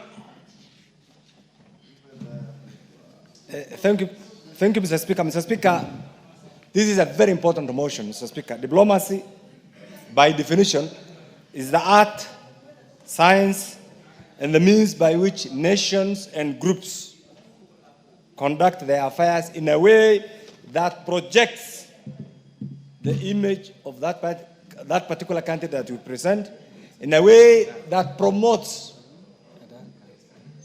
the interest of that particular country, in a way that also protects the interest of that particular country. Mr. Speaker, having said this, under the Vienna Convention, which is the mother of all diplomatic engagements, there are certain critical issues that a diplomat is expected to undertake. In the Kenya context, Mr. Speaker, allow me to say this. As a country, we are not doing well, and we must call a spade a spade. I'm glad that the leader majority is here, and the leader minority is here. Once upon a time, this country was the epicenter of all economic activities in the region, the pride of many African states, in particular south of Sahara. Today, our economy is struggling. Mr. Speaker, once upon a time, this country was the epicenter of humanitarian activities. Today, we are struggling. This country is supposed to be the hub of infrastructure. This country is supposed to be a communication hub, Mr. Speaker. This country is supposed to be a security hub. Mr. Speaker, this is what we wanted. This is the Kenya that we wanted. Mr. Speaker, as much as our intention is to give jobs to individuals who qualify, that paper qualification is not enough. You must have the zeal. You must have the determination. You must have the will to represent Kenya as a premier republic, Mr. Speaker. Mr. Speaker, having been the chair of this committee, having overseen the growth of our diplomatic missions, and Mr. Speaker, you are the deputy speaker. You remember at that particular time, we had a department, we didn't have even the diaspora department in the Ministry of Foreign Affairs. You remember the report that we tabled? That led to the establishment of a diaspora desk at the Ministry of Foreign Affairs. Ultimately, that also led to the establishment of diaspora desk in all our missions. Today, by the grace of God, the diaspora community is the single largest foreign exchange earner to our country. The diaspora department has a fully fledged State Department, Mr. Speaker. These are the gains of some of the individuals who are foresighted and ensuring that our diplomatic representation does not only mirror on political engagement, but also mirrors on the economic realities and the well-being of the people of Kenya, Mr. Speaker. Mr. Speaker, as much as I agree with this, the individuals are qualified. You are appointed as Kenya's representative to UN Habitat. Let me zero on this. This is a technical organization.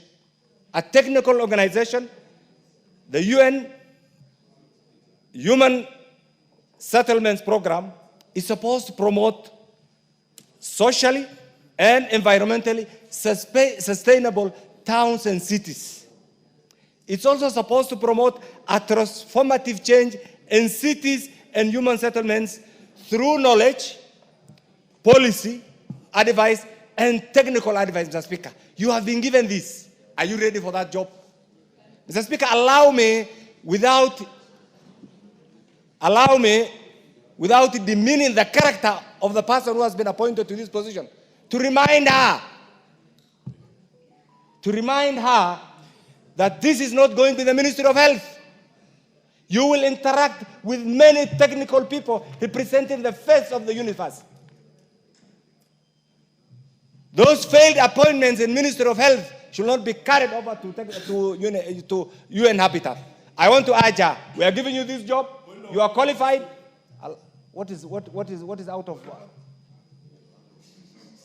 order? I'm afraid, Honorable Speaker, all of us know the work Nakhumicha did at the Ministry of Health. I'm afraid my friend cannot just start despite Wamboka order. What is out of order? No, you have to. You can't say we know. It's a point of debate. You will have your moment. You will have your moment. Proceed, Honorable Kenan. I have no doubt that she has. Are you on a point of order?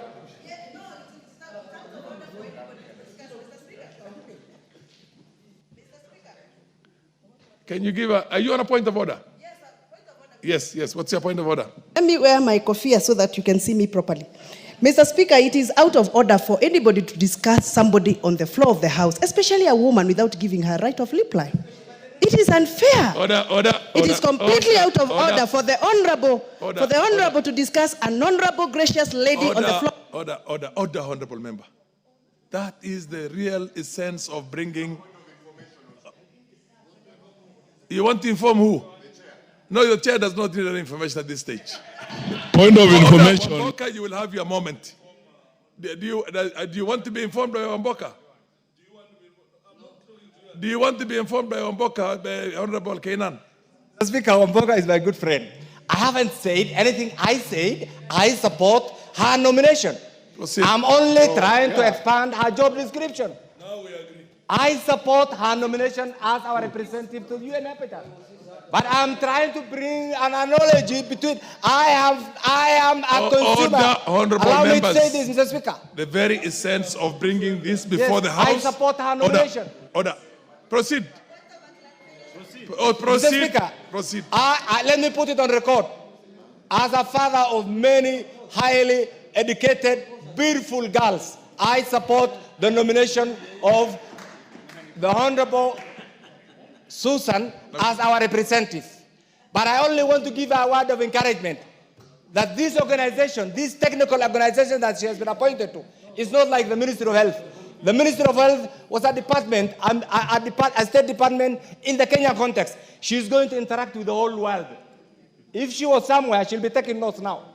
What I'm trying to tell her, this is a technical UN arm. And I think I should be allowed to offer free advice because I may not see her. I attempted to see her from February 2024 to until she was removed as the minister, and I failed to get an appointment. So let me pass this message for free, Mr. Speaker. Mr. Speaker, what I'm trying to say is this. In summary, when you are appointed to this very important portfolio to represent the president, to represent the people of Kenya, it is not an assignment for you to go on make a living.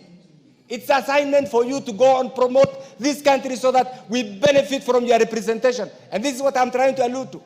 When you go to UN Habitat, Mr. Speaker, you represent one of the refugee-dominated towns in Kenya. We want our representation in this organization to benefit the people of Dadaab, to benefit the people of Kakuma. And this is what I'm trying to say. I have no doubt she will do the job. Mr. Speaker, secondly, as a country, and I must say this, somebody has been appointed to Kinshasa. Luckily, in this country, we have not gone through militarism. You know it. We are lucky. But are we courageous enough to say and address the pitfalls? Can I, the missed opportunities? Order, my good friend Martha Wangari, who is my colleague in the speaker's panel, and my other good lady friend there, your Kamukunji is a bit too loud for the House. Please do it in very low tones. Thank you. Mr. Speaker, my expectations of these individuals who have been appointed to these key posts, my expectations, and I want to mention 10 expectations of Aden Kainan as a member of parliament, elders, and equally as the longest serving member of parliament. 10 expectations, wherever they are.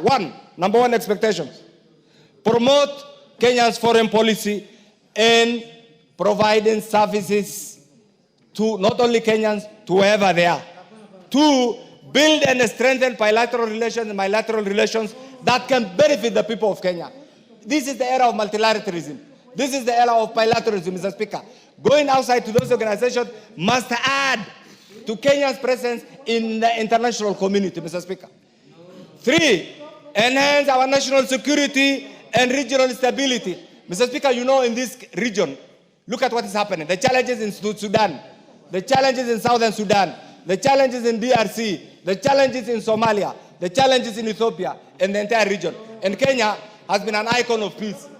This must be protected, this must be promoted, so that Kenya becomes an island, continues to become an island of peace. Number 3, Mr. Speaker, enhance our national security, and 3, enhance our economic and trade expansion. Mr. Speaker, I want you to compare for a minute the GDP of the Republic of Kenya with the GDP of Ethiopia, with the GDP of Tanzania, with the GDP of Uganda, and reflect on where we were 10 years ago. Ours is barely struggling. The GDP of Ethiopia today is 4 times that, is projected to be 4 times that of Kenya. Is that where we are supposed to be? Look at the GDP of Tanzania. Look at the GDP of Uganda. Mr. Speaker, my prayer to these individuals when you are given this job, please work hard for our economic expansion so that many youths who are unemployed, can get opportunities, Mr. Speaker. My 4th expectation, engagement. Yes. Honorable Speaker, I have a lot of respect for my elder here, but I wanted to inform him that in real terms, our economy is doing better than Ethiopia. Ethiopia just defaulted on their loan. Kenya has never. Yeah, so I just wanted to inform him that Ethiopia is still below, in terms of economic performance, we are doing better than Ethiopia. And I know they are on the right trajectory, but Kenya is doing better than Ethiopia. Thank you. Mr. Speaker, I think sometimes, with due respect to my good chair, I said the projected GDP. Mr. Speaker, I said the projected GDP. I get you, Ethiopia. Mr. Speaker, my fifth expectation, I want to conclude. My fifth expectation is engage the Kenyan diaspora wherever they are. These are valued representatives of the people of Kenya, and they are contributing immensely to our economic well-being. Number 6, Mr. Speaker, protect the Kenyan citizens and interests abroad, wherever they are. Number 7, advocate for Kenya's global position so that Kenya continues to remain a key player in all international organizations, Mr. Speaker. Number 8, do a strategic networking and influence. Mr. Speaker, this is why lobbyism is an emerging field in the world. If you go to America today, the best paid job is lobbyism. Mr. Speaker. Order, Honorable Junet, order. Don't create a small fish market there in the floor of the House. Order. Proceed, Honorable Kena. Mr. Speaker, Mr. Speaker, I want to confirm that fish is the most delicious food one can ever have. Proceed. Mr. Speaker, 8 is do a strategic networking and influence. Or a camel market for that matter. Proceed. Mr. Speaker, I was just saying, if you go to America today, the most sought after academic field is lobbyism. A few years ago, lobbyism was associated with activism and other fields. Engage in bringing Kenyans through their network and influence. Number 9, compliance with international law and order. Mr. Speaker, this is why we say Kenya is the true face of international order. One more minute, Mr. Speaker. Give him one additional minute. Yeah, conclude. Mr. Speaker, this is why I say Kenya is the face of compliance with international law and order. And this is what has given us prominence in the international community. This must be protected jealously. Finally, Mr. Speaker, deliver on tangible results. We are here. We are coming for you. The committee led by Honorable Bashir and Coach must be on the neck of these individuals so that they bring results. I support their nomination. The Majority Leader. Thank you, Honorable Speaker. Honorable Speaker, I rise to support this motion for the approval of the ambassadors. Honorable Speaker, as the chair of the committee said, Honorable Bashir, these ambassador nominees are seasoned civil servants, some of whom have served in very senior positions. Engineer Tum has been a PS for very many years in the Ministry of Health, then he moved to the Ministry of Sports. I think he was last in the Ministry of Sports. And he's done exceptionally well as a PS. And this would also be a very good way of serving the country in another capacity other than that of an accounting officer in a ministry. And he has what it takes to serve our country. His experience in the Ministry of Health, his experience in the Ministry of Sports and Arts has positioned him very well. And it's good that he's going to a country that is not very far from the capital, going to Kinshasa with all the challenges that are there in the DRC, Honorable Speaker. He sits at a very good position to be able to midwife the issues that have bedeviled the East African community, engagements in the DRC and that of SADC. And I want to believe that Honorable Tum, or PS Tum, now Ambassador Engineer Tum, will also do very well in promoting trade between our country and the Congo. A lot of enterprises in this country, including 2 large commercial banks in this country, are doing business in the Congo, in DRC, in Kinshasa. And therefore, we need presence of an ambassador who commands respect not just within the business community, but also one who can engage formally and also informally with both governments. And Engineer Tuma, having been a PS, sits at that very good position to be able to engage effectively and meaningfully with both governments to smoothen the trade opportunities that exist between us and the Democratic Republic of Congo. I know, Honorable Speaker, we've had challenges with this particular posting, with rejection by the House of one of the nominees. I can't remember his name, a gentleman who had been nominated in DRC, but that was, it was not Kinshasa, Honorable Speaker. So there was a mission, I can't remember. What is the other mission, Vice Chair? I can't remember. But it tells you that there has been a gap. And with the movement of the last ambassador to Kinshasa, it is not good to leave this post without a substantive ambassador representing our country, considering the challenges that I've said with the war in the Congo, the trade opportunities that we are missing, the many huge investments by Kenyan business people that they have made in the DRC, Honorable Speaker. It's important that we have a substantive ambassador here. Honorable Speaker, Susan Nakhumicha also, as has been said, her stint at the Ministry of Health put her as a person who was very articulate, a go-getter, someone who was able to effectively communicate what the ministry was doing. And at some point, Honorable Speaker, we missed Honorable C.S. Nakhumicha in her articulation especially, and push for the social health authorities, the social health insurance fund. I am happy now, Honorable Speaker, that she has, that work has been taken over by my predecessor, Honorable Aden Duale, and I am very confident that Honorable Duale, as I said here the other week, will do well to actualize universal health coverage in this country. This morning, the PSs have been sworn in, and PS Dr.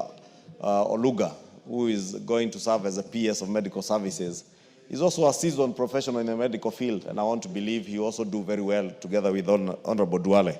I'm saying that because, Honorable Speaker, I am certain that the foundation that was set by C.S. Nakhumicha, especially in midwifing the process of moving from NHIF to SHIF, she set a very good foundation, and this, Honorable Speaker, puts her at a very good position to now serve as an ambassador locally within the permanent mission of the UN Habitat in Kenya, and she will also be available for consultations with the Ministry of Health, where she will be required from time to time as a former minister to consult and offer guidance to those who are there. Because, Honorable Speaker, many people may have varied opinions on her performance in the Ministry of Health. But by and large, she did exceptionally well, especially considering that she was midwifing a transition from what was a very difficult national health insurance fund, riddled with corruption, and you know the corruption cartels in Mafia House, as was then christened Mafia House, were definitely expected to fight back, and you have seen the pushback that has been there with the Social Health Insurance Fund, because corruption fights back, and we've always said corruption fights back. I don't know why we tend to forget that the corruption cartels that bedevil NHIF are still within this country, Honorable Speaker. And if you doubt, look at the expose that was exposed by some German media house on organ trafficking within a health facility in Eldoret. And you see the same characters around who are being mentioned around that organ trafficking are the same characters who are being mentioned in the theft of public funds at NHIF. Therefore, corruption fights back. And that's why I am very slow at admonishing public officers who have served in this ministry, because I know these very powerful cartels have the capacity to use whatever means they can use to tarnish people's names. And we have seen them using many means, Honorable Speaker, to tarnish even the name of Susan Nakhumicha, who, in my estimation, did exceptionally well. Honorable Speaker, I commend her and I vouch for her for approval as a permanent representative to the UN Habitat Mission in Kenya. Honorable Speaker, let me speak about James Buyekane Muhati. Muhati, Honorable Speaker, also as the chair said, and for those who have bothered to go through the report, has served very well and served our country very well as a PS and in various other capacities, even at IEBC. And he is moving on to Guangzhou as a Consul General. Guangzhou, for those who are business people like myself and Honorable Kainan, will tell you that if you have not been to Guangzhou and you're a trader in this country, then you have not been doing any trade. And this is a very important destination for many Kenyan business people who import products from China. And even those who are beginning to do cottage industry in this country, Honorable Speaker, we have many people who go to Guangzhou to learn from the cottage industries that have grown in the city of Guangzhou to be mega industries. And we have very many Kenyans who are now importing even skills and equipment from Guangzhou to come and set up cottage industries in our country, especially around the value chain of agro-processing, Honorable Speaker. And I want to believe that Muhati will do very well in terms of being able to harness our relations between the city of Guangzhou, the province of Guangzou, the Republic of China, and our country, and more so the business people between the two countries. Abdi Dubat, again, has served as a principal secretary in the government of Kenya, and being a seasoned accountant, he is an accountant. I know that for a fact because we're in the same profession, and I know the trade issues that, again, are there between us and the EAC community, issues to do with disproportionate tariffs amongst our countries, and the push and pull, Honorable Speaker, because you can see now we're in an era of protectionist policies, and everybody wants to protect their own. And Kenya should be no exception. We must protect our own industries, we must protect our own manufacturers and our business people. And therefore, Abdi Dubat has his work cut out at EAC in Arusha to ensure that even as we work together within the East African community and the other regional blocs that are there, Honorable Speaker, that as we encourage trade and open up the African free trade, African free, it's called what? The African continental free trade area. As we open up, Honorable Speaker, we also protect our own industries. And I want to believe that Abdi Dubat, having been a principal secretary, being a seasoned accountant, Honorable Speaker, will serve very well. I know the Honorable Junet wants us to put the question, but I was also trying to buy time for other reasons, Honorable Speaker, in saying what I am saying, and he knows why. I therefore beg to support before we put the question or before others contribute to put the question. I would give the Honorable Bissau an opportunity to contribute. Thank you, Mr. Speaker, sir. I raise to support the motion, and I think all the four candidates are a very good pick. But on the onset, I would like to exceptionally talk about the nominee for the Habitat, Madam Nahomicha, who I also interacted with when I worked at the United Nations myself, when she was working with the University of California as the head of supplies. With her demeanor, experience, I think she's a very good fit. And I think I had the contribution from Honorable Kainan, talking about the agency being technical. I think as much as it's technical, the personality, the zeal, the experience, I think Nahomicha is a very good pick. And for the other picks as well, if you look at the DRC Congo, you need a mind of a person like Engineer Tum. Cool person in those type of environment. And PS Muhadi as well, who's moving to China, is also a very good pick. So, Mr. Speaker, I support the motion. The Honorable Jeanette, are you going to ask me to put the question? Mr. Speaker, let me just contribute. I didn't want to contribute. Let me say I oppose the motion, Mr. Speaker. I oppose because, Mr. Speaker, you know, we cannot be recycling people who have served in a very high office, and then you give them another office. When will career diplomats get a chance to serve in our diplomatic missions, Mr. Speaker? When are they going to get, Mr. Speaker? Every politician who has failed, every civil servant who has failed, every person who has failed is being dumped in a certain mission somewhere in the world, Mr. Speaker. This is demoralizing our career civil servant. There are people, Mr. You heard you were saying majority leader. Now let me do my minority work. This is my minority job now. There is no broad-based on this one. Order, proceed. Majority leader, there is no broad-based on this one. There is no broad-based. Who is mentioning point of order? Mr. Speaker, you see, they are career civil servants who start their life in a very young age as civil servants who want to work in the world of diplomacy.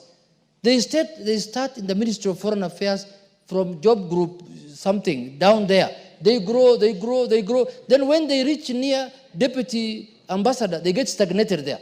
They can never move from there because Junet will be voted out in Suna East, then he will be made an ambassador. Kainan, I can see, is most likely after next election is going there. So, Mr. Speaker, Mr. Speaker, Mr.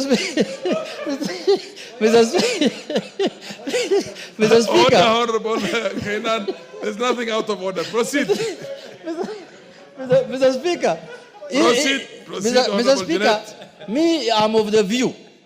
Even the government, Mr. Speaker, of Honorable, the late Daniel Teacher of Moi, never did this. Kibaki never did this. This thing started with the Jubilee upper. This is of recycling people like the way you recycle Dandora West, Mr. Speaker. Mr. Speaker, this culture must stop. This culture must end. If, you see, these were people who were serving in high offices. The appointing authority has the prerogative to relieve them of their duties. But by the time he's relieving them of their duties, that means there must have been some problem. There must have been either some incompetency somewhere, some malpractice somewhere. There must be something like that.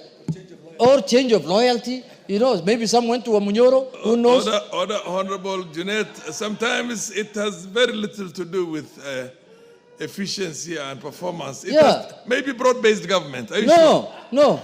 Okay. Mr. Speaker, it's not. Far from it. Far from it. It is about other issues. So, Mr. Speaker, I want to see in a list of 10 diplomatic appointments here, minimum of 6 or 7 career diplomats. Then we can have top-ups of 3. Who are, if Wabushomba loses the way she's going to lose in Githunguri next time, then she can be an ambassador somewhere, Mr. Speaker. Because you can see that the line she has taken is direct home. But anyway, Mr. Speaker, in conclusion, I want to say this. Mr. Speaker, that what's out of order, Honorable Omichomba? Mr. Speaker, you know, I respect you very much as a speaker, and I expect you to protect me from the bullying of the Honorable he said in the event. Who is talking about me? There is no election between now and next year. Is he becoming a prophet to prophesy that I'm going to lose in Githunguri? And by the way, who told him that I'm interested anyway? Has he become a prophet? Can he clarify whether he's now becoming a prophet? Honorable Omichomba. He is out of order. We are discussing about people who are going to work as diplomats, not Wamushomba. Wamushomba is the member of parliament, the iron lady from Githunguri, the woman who walks on fox without shoes. Order, Honorable Omichomba. Order. Mr. Speaker. Order, Honorable Omichomba. You can trust the chair will always protect you. Mr. Speaker. But this is order. But the Honorable Junet said, in the event. In the event is neither here nor there.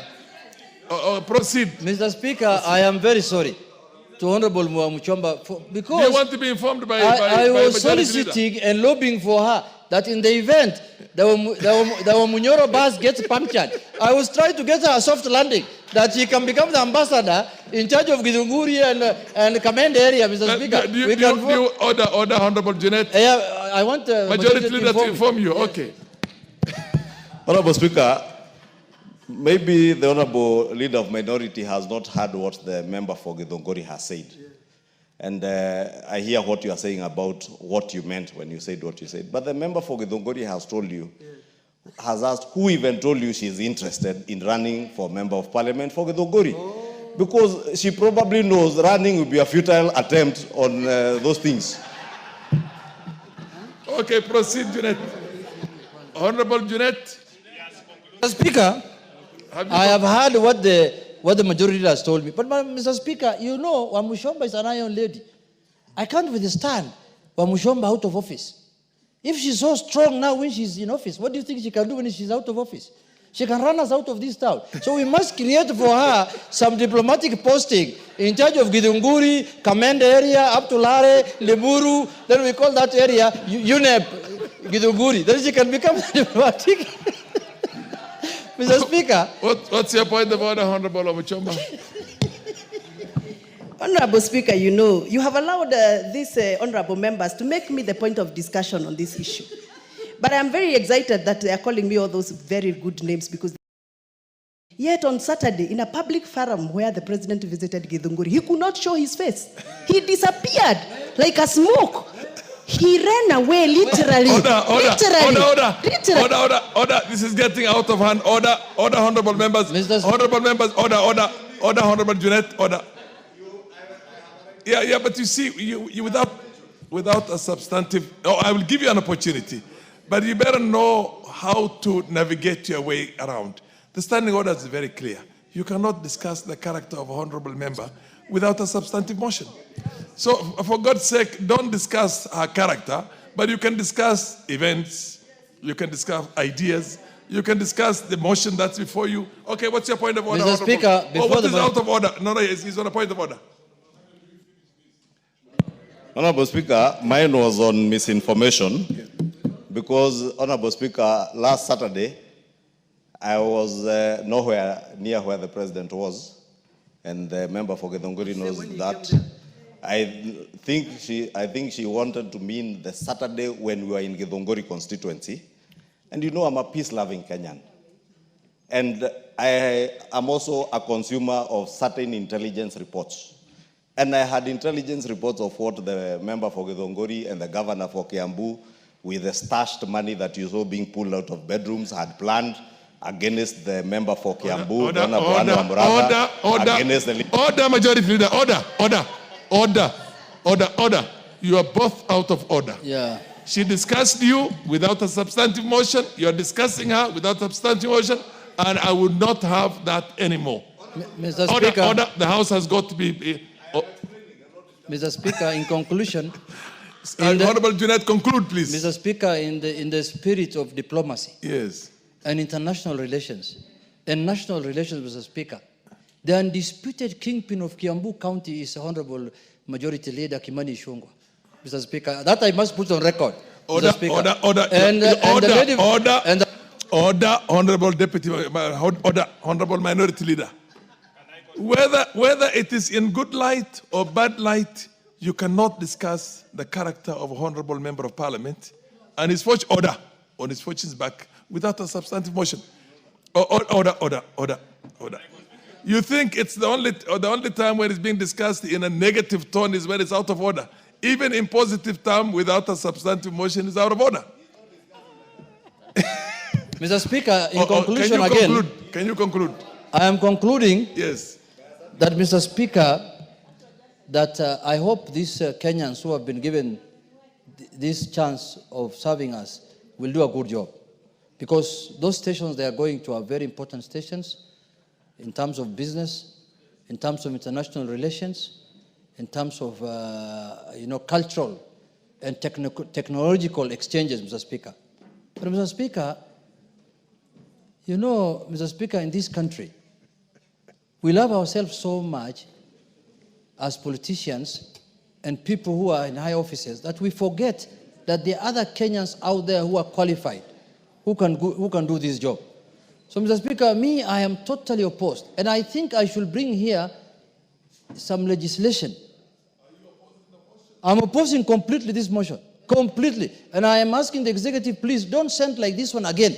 This will be the last one. Even the other one, when people were removed from offices and they were posted to diplomatic position, I opposed it. It is on record here, Mr. Speaker. This is not the first one I'm opposing. Why should you be discharged as a minister or as a PS? Then you end up becoming now an errand boy for another PS in the MFA, the Ministry of Foreign Affairs. It's a demotion, Mr. Speaker. So, Mr. Speaker, we should not allow this to happen. There are other senior positions these Kenyans can serve at the level where they were serving at. But for Githunguri, I will create a diplomatic position there when I become the president. Thank you, Mr. Speaker. Order, Honorable Junet, Mazamzam. Mazamzam. Order, I will indeed. Okay. Asante sana Mheshimiwa Spika, na mimi niweze kuunga mjadala wa leo kuhusu uteuzi wa Mheshimiwa Susan Nakhumicha. Najua mambo mengi yametokea, lakini ukiangalia katika ukakamavu wake wa kazi na masomo yake anastahili. Ndiyo yalitokea kutokea katika Wizara ya Afya, na sio mwaka wa kwanza kutokea akiwa hapo. Yametokea wakiwa wengi wa madaktari kugoma. Kwa hiyo ni taifa liangalie tu madaktari, walimu na wengine wanaangaliwa vipi mshahara yao na mambo yao. Lakini Nakhumicha alionyesha, na ni mama, mimi kama mama siwezi kumvuta mama mwenzangu chini kwa sababu najua anaweza, aliweza na anaweza. Hata kama pengine ametoka sehemu kubwa amerudi sehemu ya chini, lakini pia pale anaweza kuserve taifa yake akiwa pale, Mheshimiwa Spika. Kwa hiyo mimi naunga uteuzi wake na namuombea Mungu aweze kufanya kazi yake akiangalia maslahi ya Wakenya yake mbele. Asante sana Mheshimiwa Spika. Bukose. Thank you, Honorable Speaker. Honorable Speaker, I stand to support the nomination for the three ambassadorial positions.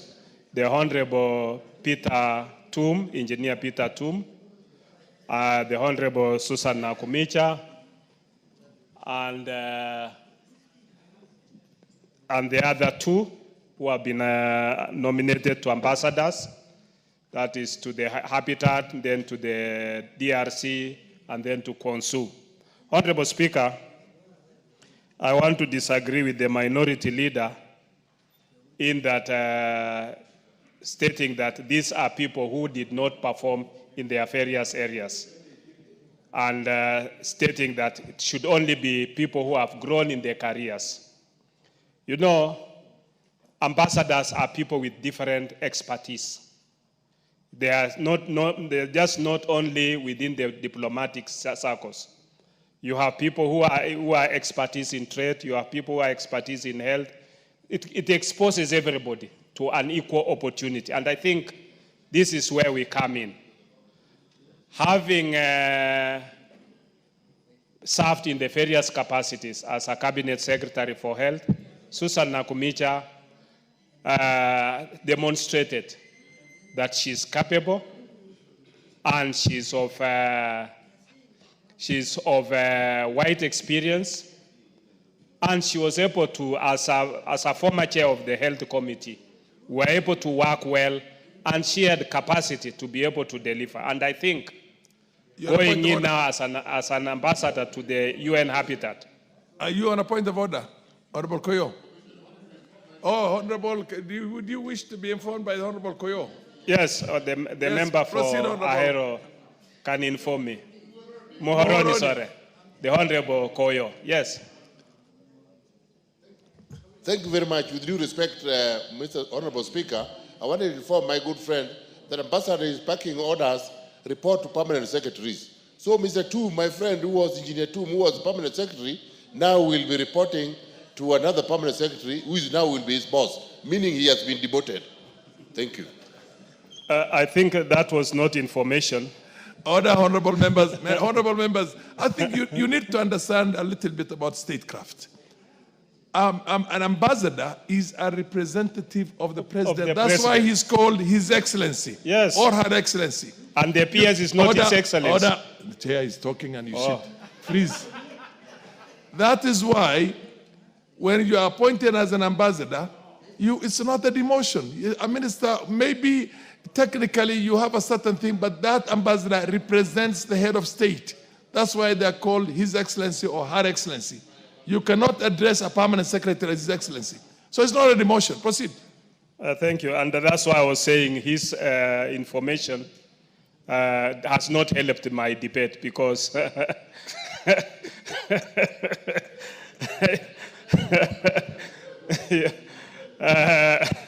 you know, the ambassador will be representing Kenya in the various capacities. Now, if approved by this House, His Excellency Peter Tum will be representing our country in Kinshasa, DRC Congo. And DRC Congo being a member of the East African region, I think he will be able to hasten DRC's integration into the East African community so that DRC can also be able to enjoy the fruits of being a member of the East Africa. And we hope that with his going there, he will also be able to improve on the peace that is within the DRC so that DRC people can also enjoy the tranquility and peace within the region.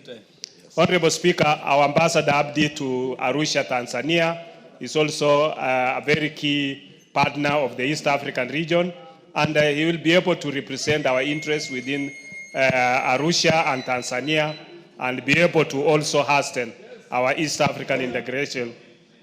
Honorable Speaker, I rise under Standing Order number 95 to say that going by the mood in the House, I can feel that members are in agreement that this bill, this motion needs to pass. I would therefore like to ask the mover to be asked to reply. Thank you. I looked at your faces. Thank you. Thank you, Honorable Speaker. Order. I've had I've not concluded. Order, Honorable, because there has been a number of... Is it the mood of the House that the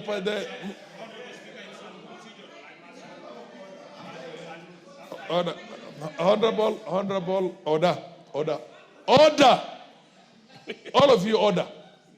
A point of order can be raised in the midst of contribution by any member. And the moment a point of order is raised, it freezes everything. And if in the opinion of the Speaker, that point of order is genuine, then that Speaker makes a communication. So now that he rose on a point of order, and I want to know if the mood of the House is that the mover should be called upon to reply, I now put the question, order. It's not after anybody. You don't know the rules. You are a majority leader. My question is order. I now put the question that the mover be called to reply. Has been out of opinion say aye? Aye. Has been out of control opinion say nay? Nay. The ayes have it and mover be called upon to reply. No. You don't. I need to conclude to just 1 minute. Honorable Majority Leader. Because you are my good friend, I have all the respect for you. But you people have turned this House into something else. The order, not after I have already put in a question on whether the mover should be called upon to reply or not. Please respect the rules of the House. I left these rules when they were sacrosanct. Now you people are turning it into something else. Order. Proceed, Honorable Mover, reply. As long as I'm on the chair here, I'll protect the rules of the House and the dignity of the House. Proceed. Thank you, Honorable Speaker, for that guidance. Honorable Speaker, I want to appreciate the members who have made immense contributions to the motion. And I agree that the mood of the House is as you stated. But just for a point of information, Honorable Speaker, in the last session, we actually did not agree or actually did not approve the name of Charles Githinji Kairu, who was a nominee for DRC. So it's not also taken for granted that the committee or this House just passes anybody. So we rejected a nominee on the basis of the fact that he was not fit for that kind of assignment. Honorable Speaker, and I'm sure the minority leader has spoken about the members being demoted, getting some other positions, but you have put it rightly that they are called excellencies. While they're here in the country, they are not called. So it's not a demotion as such, and they represented the president in those capacities. And when they are moved from those positions, it's not because of incompetence, but because of the reassignment to the various positions. So with those few remarks, I beg to reply. Honorable members, I now put the question. That taking into consideration the findings of the Departmental Committee on Defense, Intelligence, and Foreign Relations in its report on the approval hearings of 4 nominees for appointment as ambassador, permanent representative, and consul generals laid on the table of the House on Tuesday, the 15th April, 2025, and pursuant to the provisions of Article 132(2)(e) of the Constitution and Section 22 of the Foreign Service Act, Cap 185(e), and Sections 3 and 8 of the Public Appointments Parliamentary Approval Act, Cap 7F. This House approves the appointment of the following persons as permanent representative, ambassador, and consul generals. 1, Roman 1, Ambassador Engineer Peter Kiplangatum, CBS, as ambassador for Democratic Republic of Congo, Kinshasa. 2, Roman 2, permanent representative Miss Susan Nakumicha Wafula, EGH, Permanent Mission of Kenya to the United Nations Habitat, Nairobi. 3, Roman 3, Consuls Generals. A, Mr. James Buyekane Muhati, CBS, as Consul General for Quanzhou, People's Republic of China. And B, Abdi Dubat Fido, as Consul General for Arusha, the United Republic of Tanzania. As many of the opinion say aye. As many of the opinion say nay. The ayes have it. Next order.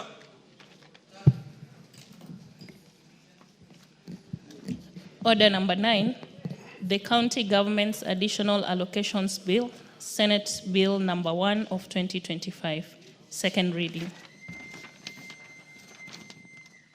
Yes, Chairperson, Budget and Appropriation Committee. Thank you, Honorable Speaker. Honorable Speaker, I beg to move that the County Government's Additional Allocations Bill 2025, Senate Bill number 1 of 2025 be read a second time. Honorable Speaker, additional allocations to counties are provided for under Article 202, Sub 2 of the Constitution, where it is stipulated that county governments may be given additional resources from national government's share of the revenue, either either conditionally or unconditionally. Additionally, Article 190 allows for legislative measures to provide further support to counties to enable them perform their work effectively. Honorable Speaker, County Government's Allocations Bill is coming to this House in concurrence with the Senate, pursuant to Article 110, Sub 4 of the Constitution. Honorable Speaker, this bill, Honorable Speaker, I want to say that we passed another similar bill in this House on 14th March 2025, and this bill was forwarded to the Senate, and the Senate has not yet progressed with the same bill. But, Honorable Speaker, this bill from the Senate varies the amounts that we forwarded with the bill that we sent to the Senate, with a variation of about 25.53 billion. Honorable Speaker,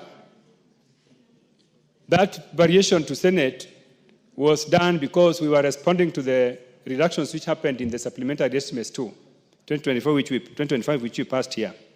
In that estimates, we drastically reduced the estimates on the bill. But, Honorable Speaker, this bill now, again, increases the allocations by about 25.5 billion, making the total allocation in this bill at 50.04 billion. Honorable Speaker, this variation has received concurrence from National Treasury that has affirmed that, indeed, they will be able to provide for this variation. Honorable Speaker, if you look at this bill, largely the variation is supported from funds, loans, and grants from development partners. Honorable Speaker, the development partners have also confirmed that the funds that we are providing for here is ready, and once this bill is passed, the funds will be available for counties to perform their functions. Honorable Speaker, in this bill, 8.4 billion from national government share of revenue will be provided by National Treasury, while 42 billion is from development partners in the form of loans and grants. Honorable Speaker, I need to highlight that out of the 8.4 billion which will come from national share of revenue, 1.75 billion is money which is earmarked to country governments to sort out their outstanding salary arrears for health workers. Honorable Speaker, when health workers were on strike, there was a return to work formula which was signed. And this gave 1.75 billion shillings to counties to sort out that arrangement. Honorable Speaker, the other issue which is important in this bill is that we are providing for about 2.9 billion to be able to help counties in what we call county aggregation of industrial parks. Honorable Speaker, counties have done so well in developing these industrial parks. These industrial parks are very, very important because they are going to be the centers of value addition for local products that are being done in counties. So, Honorable Speaker, providing for this allocation is going to fast-track this line of development. Remember, Honorable Speaker, that this is one of the key items in the bottom-up economic model which we are implementing as broad-based government. Honorable Speaker, the other important item in the bill has to do with about 42 billion which has been provided for from donors in form of grants and loans. Honorable Speaker, this allocation is going to be spent in the area of health and agriculture and water and sanitations. Honorable Speaker, these are programs that are very, very critical for our people in the grassroots. And we need to facilitate our counties so that they are able to receive these monies and then they'll be able to develop these programs for our people. Honorable Speaker, when we were doing public participation, governors appeared before us. They told us that indeed they have done procurement. What is now waiting for is the funds to go so that these services can be provided for. The other issue, Honorable Speaker, has to do with what we call universal health coverage. Honorable Speaker, every county has what we call health promoters. These health promoters, their monies are also provided for here because the national government pays directly to health promoters 2,500 shillings, and counties are also supposed to do the same. Honorable Speaker, because we have not passed this bill, national government has already paid their part, but counties are lagging behind in arrears. You find that a health promoter has received money due from national government, but they're having even 5 months arrears. Honorable Speaker, we need to provide for this so that these workers, who are very, very important because they are the first contact in the health systems in our county, they are the first people that our people contact when they fall sick. So, Honorable Speaker, failure to pay them their arrears means that we are undermining our health sector, Honorable Speaker.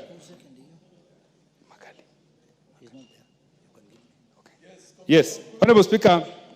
So I wanted to add, Honorable Speaker, that in this bill, we have removed the allocations under R Road Maintenance Fund. This is something which we have removed here, Honorable Speaker, and I want to tell members that he's not here, and that what is now holding us is a case in court, which we have agreed with Council of Governors that we are going to initiate conversations towards ensuring that this case is removed from court and that these funds revert back to KERA. Honorable Speaker, in a nutshell, I would like to urge members that this bill is very, very important because some of the programs that I've highlighted are programs that are benefiting our people at the grassroots. And therefore, we should not be seen as the house that is really trying to stop our people from enjoying resources that some of them are actually borrowed. Honorable Speaker, for 2 billion shillings here are proceeds from loans and grants.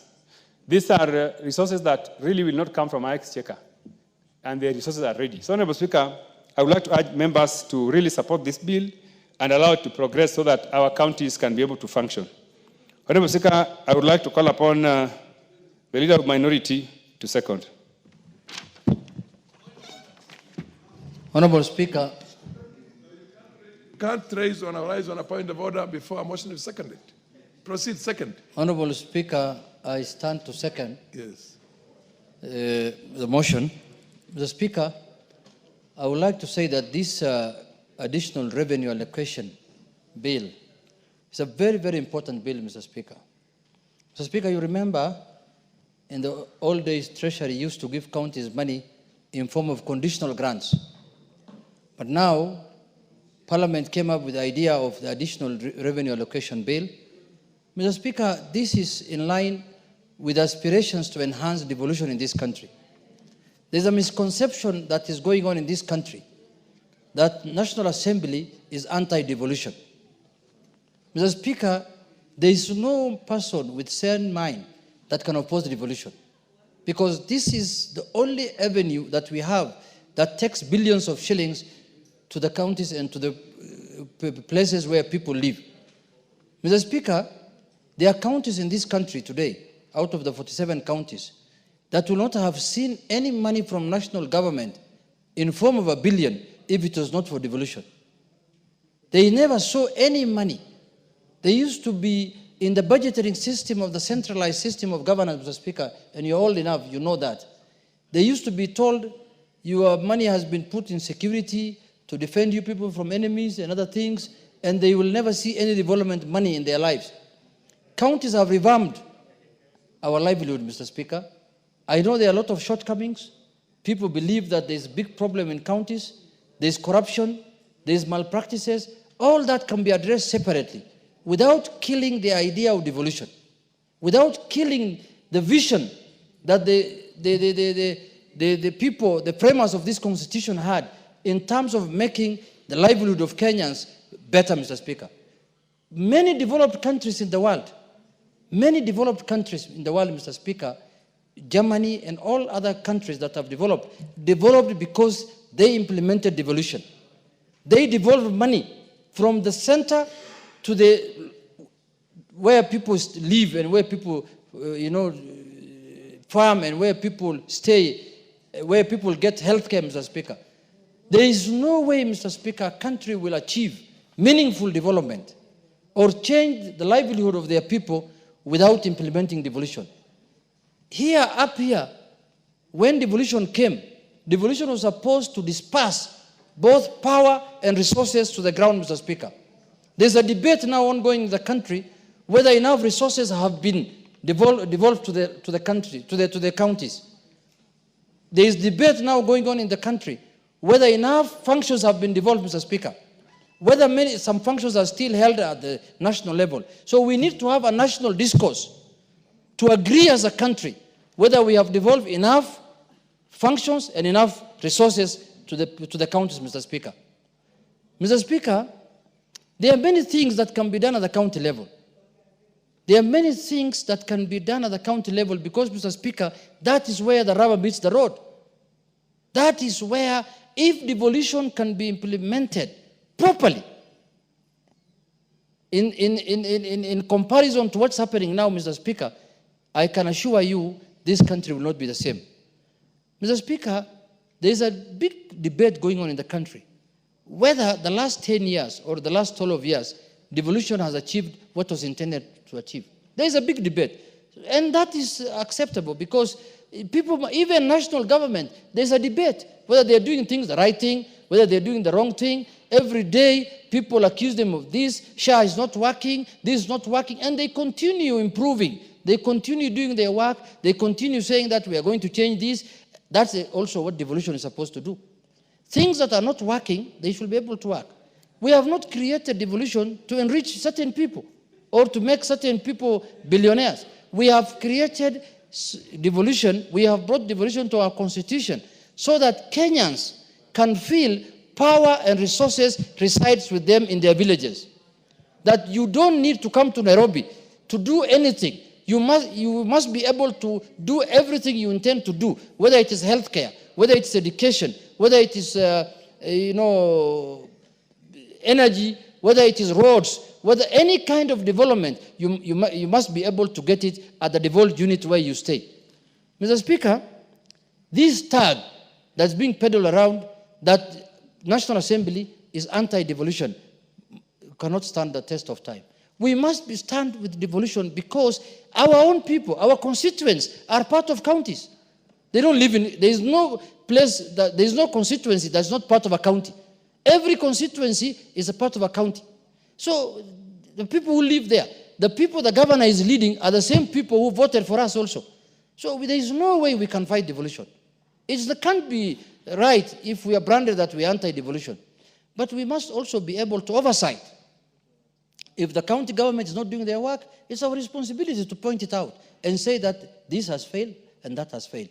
But I think Kenyans must now go back to the drawing board and ask themselves, how do we improve and make devolution better for the good of all of us now?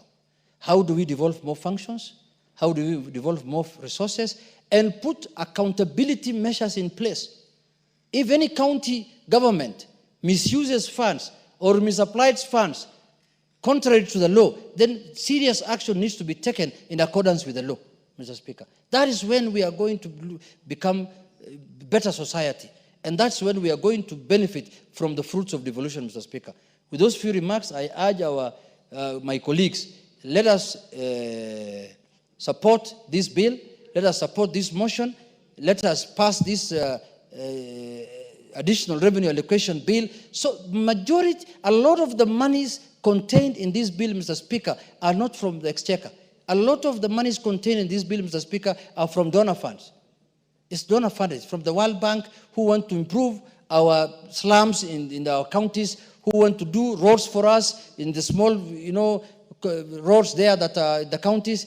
Majorly, it's a donor-funded programs which contain in this bill, Mr. Speaker. So if we oppose it, we'll be literally refusing counties to access donor funding, and which is not good for us. Why should we refuse if a donor fund wants to improve our healthcare in Migori or in Homa Bay? Why should we refuse if a donor fund wants to improve our roads? That is not in our place to do it. So I urge my colleagues, let's pass this bill, and we will discuss devolution holistically. Where it is, where it has come from, and how we want it to go. Thank you very much, Mr. Speaker. I second. Honorable members, I now propose a question that the county government's additional allocation bill, Senate Bill number 1 of 2025, be now read a second time. You're on a point of order. What's your point of order?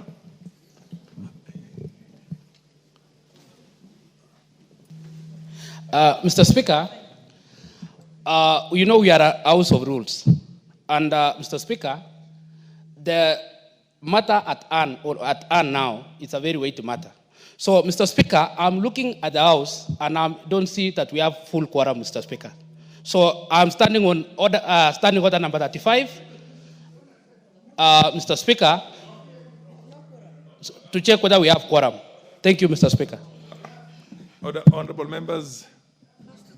Order, Honorable Junet. I don't know how law you people got this parliament into. When somebody rises on a point of order and raises an issue of quorum, and you have to ask the sergeant at arms to determine whether the quorum is there or not. The rules are very simple. Please, let's follow the rules. Sergeant at arms, do we have quorum or don't we?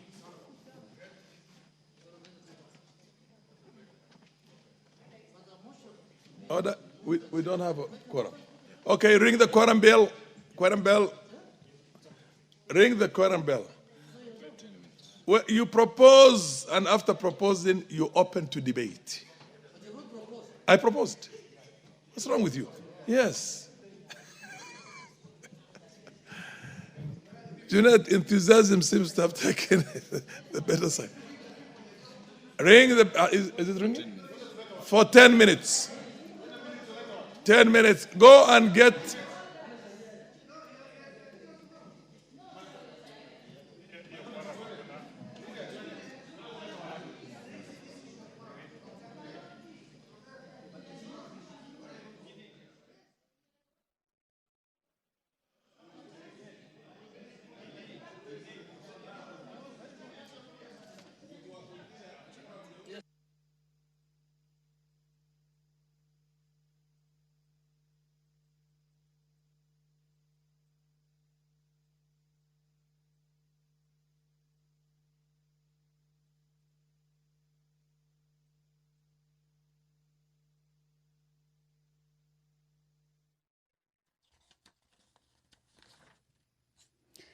Well, as you can see, the House does not have a substantive number of members present.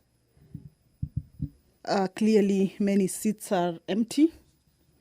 And of course, this is one of the concerns that has been raised by one of the members, indicating that a quorum during the proceedings of the House is not present, and that the business that is being discussed, or the business that is on the floor of the House, requires enough number of members to be present, at least to be able to legislate on the matters that are on the floor. What was on the floor before that point of order regarding the lack of quorum during the proceeding of the House? Members were considering the county government's additional allocations bill. This is a bill that is originating from the Senate, Bill number 1 of 2025, a bill that is co-sponsored by the Chairperson Budget and Appropriations Committee, Honorable Sam Matandi. And actually this afternoon, he moved this particular bill and was seconded by the leader of the minority party, Honorable Junet Mohammed. And the Speaker was about to give way for debate, for members to be able to weigh in on this particular bill. However, the lack of quorum has interrupted the proceedings of the House now, and a quorum bell of 10 minutes is currently underway. We have seen the minority leaders of both sides making their way out of the chambers, of course, to go and whip members. At this point, we believe that the members are somewhere within the precincts of Parliament, and the leadership, especially the minority leaders of both sides, that is the minority and the majority, have walked out to whip the members to make their way back into the chambers. We should be expecting to see members make their way back to the chamber. Remember, if that is not achieved, if that quorum is not raised, then the business that was on the floor of the House at the time when that hitch was realized, then that means the business will not continue, as the House will be adjourned until the next sitting. Remember, this particular business is the county government's additional allocations bill. On the Wednesday afternoon sitting, the quorum, or that particular hitch on quorum during the proceedings of the House, was also, or rather interrupted that particular business. However, this afternoon, the Chairperson Budget and Appropriations Committee has managed to at least begin debate. This is a bill that is at its second reading stage, and members are expected to begin debate on it. The mover has moved and has been seconded, and members are expected to ventilate on it. This is a bill that you will recall last year failed to sail through owing to matters regarding the RMLF fund. However, this time the Senate, you will remember, that did away with this particular fund.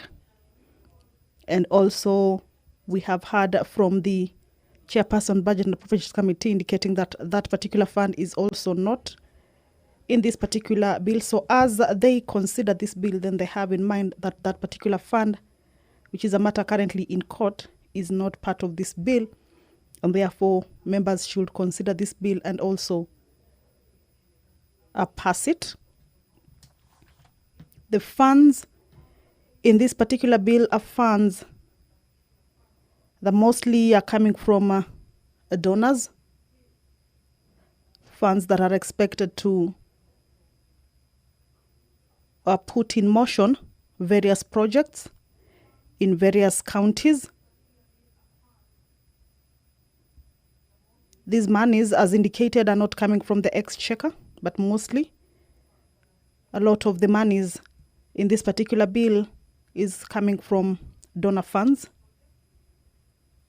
we have had the two speakers who have already made their contributions on this bill, urging the House to allow this bill sail through to be able to go and help various projects, including the payment of community health promoters, and also assist in a number of projects that the county governments or the devolved units have actually benefited a lot from. Last year, this particular bill did not sail through, and therefore the funds did not reach the county governments. However, this time round, once this particular bill sails through, remember the Senate already considered it and passed it, and now it is the turn for the National Assembly to also consider it. Matters have been raised on the progress of devolution, with the leader of the minority party indicating that, or categorically indicating that the National Assembly is not in any way anti-devolution, however, raising concerns over some of the cases that have come from the county governments in terms of usage of resources. But all in all, the bill will assist a number of projects that have maybe stalled owing to the delay of this particular additional allocations that are meant to enable various projects that are donor funded continue. So this is the business that was currently on the floor before the quorum hitch.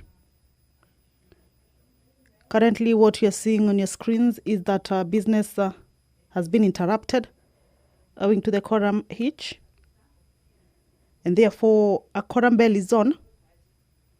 The quorum bell is just to alert members who maybe are still within the precincts of Parliament, at least to make their way back to the chambers. We have just seen that the whips made their way back to the chambers. However, we did not see more members come back with them. So we are hoping that that quorum will be achieved, because if it isn't, then as provided for in the standing orders at the lapse of, all right, let's listen in. Honorable members, the time being 5:26 p.m. This House stands adjourned until Tuesday, the 22nd of April, the year 2025, at 2:30 p.m.